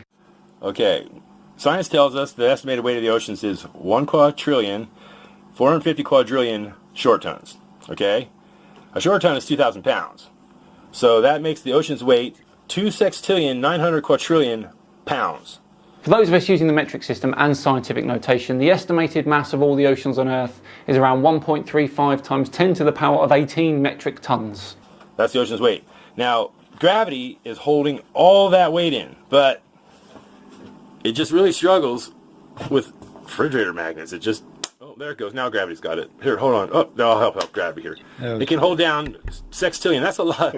That's a bunch of zeros. So it's, there it goes. Oh, jeez, oh, man. What's Todd's point here? A fridge magnet uses magnetism to stick to the fridge. It's a force that not only counters, but is vastly stronger than gravity. The oceans have no mechanism of fighting gravity. They just are. Why isn't it pulling those refrigerator magnets down off my refrigerator? Why does my refrigerator have more power than gravity that can hold in sextillion? See that my refrigerator is pretty, see it's holding that one on there. Because if you knew anything, Todd, you would know that the gravitational pull between two objects relies on the mass of both objects. Your fridge magnet is teeny tiny compared to the entire mass of all the oceans. Yeah, there we go. See, now, if gravity can hold all the weight of the ocean in, don't you think it's going to have a pretty easy time with these refrigerator magnets? I mean, it just seems like it would. If it can lift sextillion, that's a lot of pounds that it holds in.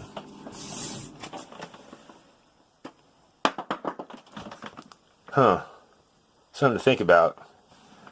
Something to think about. Boys and girls, I think it's time that we consider that mass has weight. And what do you think it is that causes mass to have weight? Think about it really hard, buddy. Okay? Gravity doesn't hold the oceans in. The oceans sit down because they're heavy. The oceans are heavy because they have a huge mass. A mass which, when multiplied by the gravitational acceleration of Earth, gives them a huge weight. This pen is heavier than air because air's got mass, but this pen's got denser mass. It has weight. So does air. Air has weight too. Yes, because of gravity. Air has weight too, but this pen just has a little bit more weight. Okay? He is so close to understanding, he just can't connect the dots. It's just time to really look closely at the lie we were taught. It doesn't make sense. You can tear it apart anywhere you want. It doesn't make sense. Gravity, holding planets in an elliptical orbit, a ball of burning hydrogen. Jeez. Your personal incredulity isn't a good enough reason for you to doubt the sun, Todd. And somehow that's heavy enough to put a dimple in space-time. A ball of burning hydrogen is keeping all these planets, some of them that are millions of miles further away from the sun than us, and elliptical orbits. I won't even go into it. Probably because you don't understand it. It's like, come on. You know, what is the sun doing? So it's like, oh, it's taking off this giant elliptical orbit. It's like, oh, the last minute it catches it, turns it around. Because it's putting a dimple in space-time, and it's like sitting in a giant bowl while it's traveling 450,000 miles. While we're chasing it, we're all sitting in this bowl that chases along with it, I guess. Einstein was a fraud. A fraud and a crook. Wow, getting a bit heavy here, Todd. Perhaps we should move on to something else. Now, what else has Todd done a video on? Let's have a look. Here we go. A perfect video entitled Scientists Don't Know. Here we go. Hey everyone, just a quick video tonight on the composition of the Earth. We're going to take a look at what science says our Earth is comprised of. We've got our different layers. Let's look at those first. We've got our tectonic plates, and then this first layer would be the crust, the mantle, the outer core, and the inner core. Okay, so what are those made of? Okay, the crust is the tectonic plates. They didn't really define that in the article I read, and it's not important to what we're looking at here. Okay, after the crust, we've got the mantle. The mantle is made of silicon, iron, magnesium, aluminum, oxygen, and other minerals. Okay, so we've got a diagram of Earth's interior here, and Todd is going to do what exactly? I reckon he's going to go through all of this, and then at the end he'll say, and how far have we drilled down? Okay. Well, yeah, that's the inner typical core one for that one. Yeah. Or excuse me, the outer core. The outer core is liquid nickel iron alloy. Okay, it's a liquid. And in the center of that is a ball of iron. So we've got an iron ball, a liquid nickel iron alloy. We have the mantle, silicon, iron, magnesium, aluminum, oxygen, and other minerals. And we have the crust. Now, how do scientists determine these properties? Excellent question. Let's see what Todd says here. Well, let's take a look at some things. The furthest we've ever drilled down any hole on the whole planet, first we've ever drilled down is 7.5 Far too predictable. miles. I knew it. I knew it. So predictable, our flirfs. Okay? We didn't even make it to 8 miles. We've drilled down 7.5 miles. Doesn't make it through the crust. The crust is 18 miles to 30 miles thick. But we better check at the ocean. At the ocean, the crust is as little as 3 miles thick. But there's the water, too. So how far have we drilled down into the ocean floor? Oh, it looks like 1.48 miles to drill for oil. The crust is estimated 3 miles. I'm going to say estimated. Okay? We've never been through the crust, folks. And to be fair, we've never stated that we have. Now, here's how NASA says they determined all this information. And I really like the liquid moat around the iron ball. That just fascinates me. Using waves emitted by earthquakes, scientists get a sense of the innards. That's straight out of the textbooks. That's right, read them and weep. Waves emitted by earthquakes give scientists a sense of the innards of the Earth, of course, not their own innards. They should spend more time with their own innards. Okay, now they have also used seismological and magnetic field data along with, okay, so they can't just use that by itself. They have to use that along with theoretical calculations. You can interpret that in a lot of ways, but I'm just going to go straight with theoretical. As it stands, theoretical. theoretical. You don't have to keep saying theoretical. What Todd fails to realise here is, of course, there are thousands of scientific peer-reviewed papers on the composition of Earth's mantle littered over the internet. Now, he wouldn't make this video without reading at least one, would he? Would he? Yes, he would. So seismological and magnetic field data along with theoretical calculations. So they've taken lines like this and maybe magnetic field lines, and they can tell by that into a land that they've never seen, the inside of the Earth. They can tell all these wonderful things. Yeah, Todd, they just looked at the lines and then made it all up. Of course they did. Bouncing signals around and listening to earthquakes. Like, how does that sound, Pete? That earthquake was pretty big. It's like, what can you tell by that? Well, I'm thinking that the core of the Earth has a liquid outer core that's made of liquid. It's nickel and iron, I think. Now, Todd is obviously taking the mick here, but this is a thing, of course. Seismic shadows are excellent evidence for both a solid inner and liquid outer core. As you can see here, the P waves and S waves from an earthquake pass through different mediums differently. We can infer from this the composition of the centre of our planet. Well, let's look at the data. Are you sure about that? Well, it doesn't bounce back right away. What does that tell you? I don't know. It's theoretical. Okay? Nobody knows what's in the center of the Earth, folks. This is a patently false statement. Of course we do. Scientists don't know, but look at all the bullshit they're going to feed you. Okay? They're looking at lines and data, making guesses, admitting to being theoretical. They get a sense of the innards. That's a pretty weak. Are you sure? Well, we get a sense of it. And theoretically, we think we know. No, nobody knows. You know what's in my hand right now? It could be anything that fits in my hand, out of anything that you know. But what if it's something that you don't know? What if there's some other element that you've never seen? It would take you forever to guess what's inside my hand. Well, we could X-ray it and then find out immediately. We laugh and we joke, but of course that's my point. We look at the evidence using the tools we have. You can bounce all the signals around you want, and you can compare those to how signals bounce off of other stuff that you know. You'd have to test everything. There is no way to know. It's like trying to reverse engineer a cake. Okay? Are you truly going to come up with an egg in a shell? Are you going to know that part of it was discarded, the shell? Are you going to, after you've baked it, are you going to be able to tear that apart and know that an egg was used? Are you ever going to be able to figure that out? Well, yeah, because we know the recipe of a cake. No, you're not. Some things cannot be reverse engineered. Some things are truly above science. The core of the Earth would be above science. That would be one of those things that they just don't know. I personally think that there isn't anything above science. Now, sure, we currently don't have the scientific understanding or abilities to figure some things out, but I won't say that those things are forever out of reach. But they sure act like they do. Now, I've got something in my hands. Can you guess what it is? How long would it have taken you to get this? I've got air in my hands. Air has mass. I have something in my hands. I grabbed a handful of air real quick. Boom. Fascinating that people listen to this man. Well, there we go. A fantastic Flat Earth Friday video there on Todd Peachy and an excellent case of Dunning-Kruger. Now, he does have more videos, so we could go back and revisit him at some point. What do you think? But for now, we're all done and dusted. Thank you so much for watching. If you really enjoyed it today, please do consider subscribing. It'd be thoroughly appreciated. And please do like the video as well if you really enjoyed it. It all helps. Just enough time to once again thank YouGov for sponsoring today's video. Remember, click the link in the description to start earning money today. I've been Simon Dan. Thank you so much for watching. And I'm now going to take my 2-week break. And next week, next Tuesday, we have the first of our guest content creators, The Skeptic. But I'll see you at the beginning of that video briefly. See you then.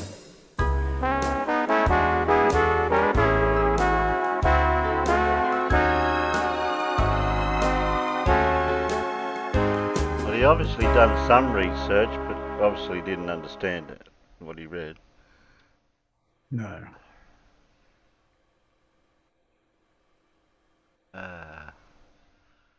So where are we? Done. All done. I was thinking of something while that was playing. Now I can't remember what it was. Well, isn't it that we don't really know 100% for sure what's at the center of the Earth? From what I've heard, like they're assuming it because of the geodesy Geodetic or geodesy? Those two Well, things. I think they've got a pretty good idea of which parts are solid and which parts tend to be more liquid because of the way that seismic waves behave. So they've got a fairly good understanding of that. But yeah, you can't confirm it 100% because we can't go there. But there's a lot of pretty solid inferences that can be made from what we can see. And say seismic waves and how the field, the Earth's magnetic field is created and all the rest of it. It's not all just it could be that, you know. Oh, that was a quick trip, Harry. I'll catch you next time. No. Yeah, I was going to mention about the magnetic field, how that played a part.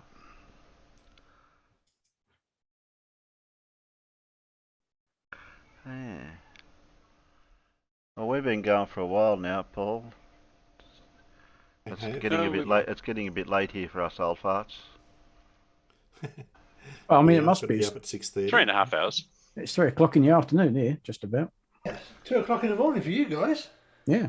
Oh, 1 for me. Oh, yeah, sorry. Two o'clock for me.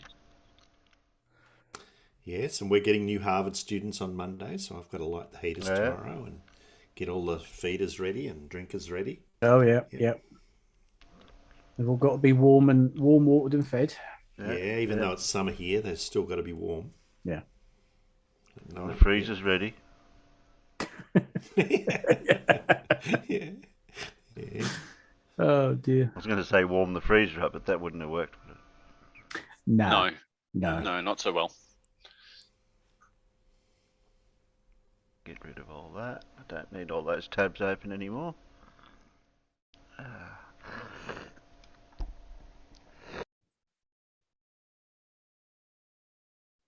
Alright. Oh, we'll say our goodbyes then and we're out of here. Yeah. Yep. Indeed. What peanuts did we end up with? Everyone get their spanners. Ozzie, Jezza, Carl, Zebulon, John Rapp, Howie, Carl, 9 o'clock Hero. Troll responsibly. John Rapp recommended that they get their spanner, so subbing extra subs might go astray. Because surely I've got to get more than Anthony Riley. That's a given. It's a matter of pride, isn't it? Yes, that's it. Irish stew. Jezza. Or John Rapp, obviously. I just said him. JM Dora. Clark. I can't pronounce that. JMCLAUGH. JMC Laugh. You could probably scroll up further than me because I can only go up so far. JM Clough. Stevie B, Clive. Clive was a bit late tonight. He missed out on the quiz. JMC Clough. That's JMac. Okay. Mr. Sensible. Oh, there's a Mr. Sensible here. Oh, and a Blue Marble Science. I've heard of him. Yeah. He is. Best of Freya. Who else? Jezza, did I say Jezza before? Yep. Vroom Fondle. Oh, Vroom Fondle, yeah. I just like saying Good old Vroom Fondle. And Mr. Gary was here earlier, but he only just does a drive-by. We've got a Cliff Burnham as well.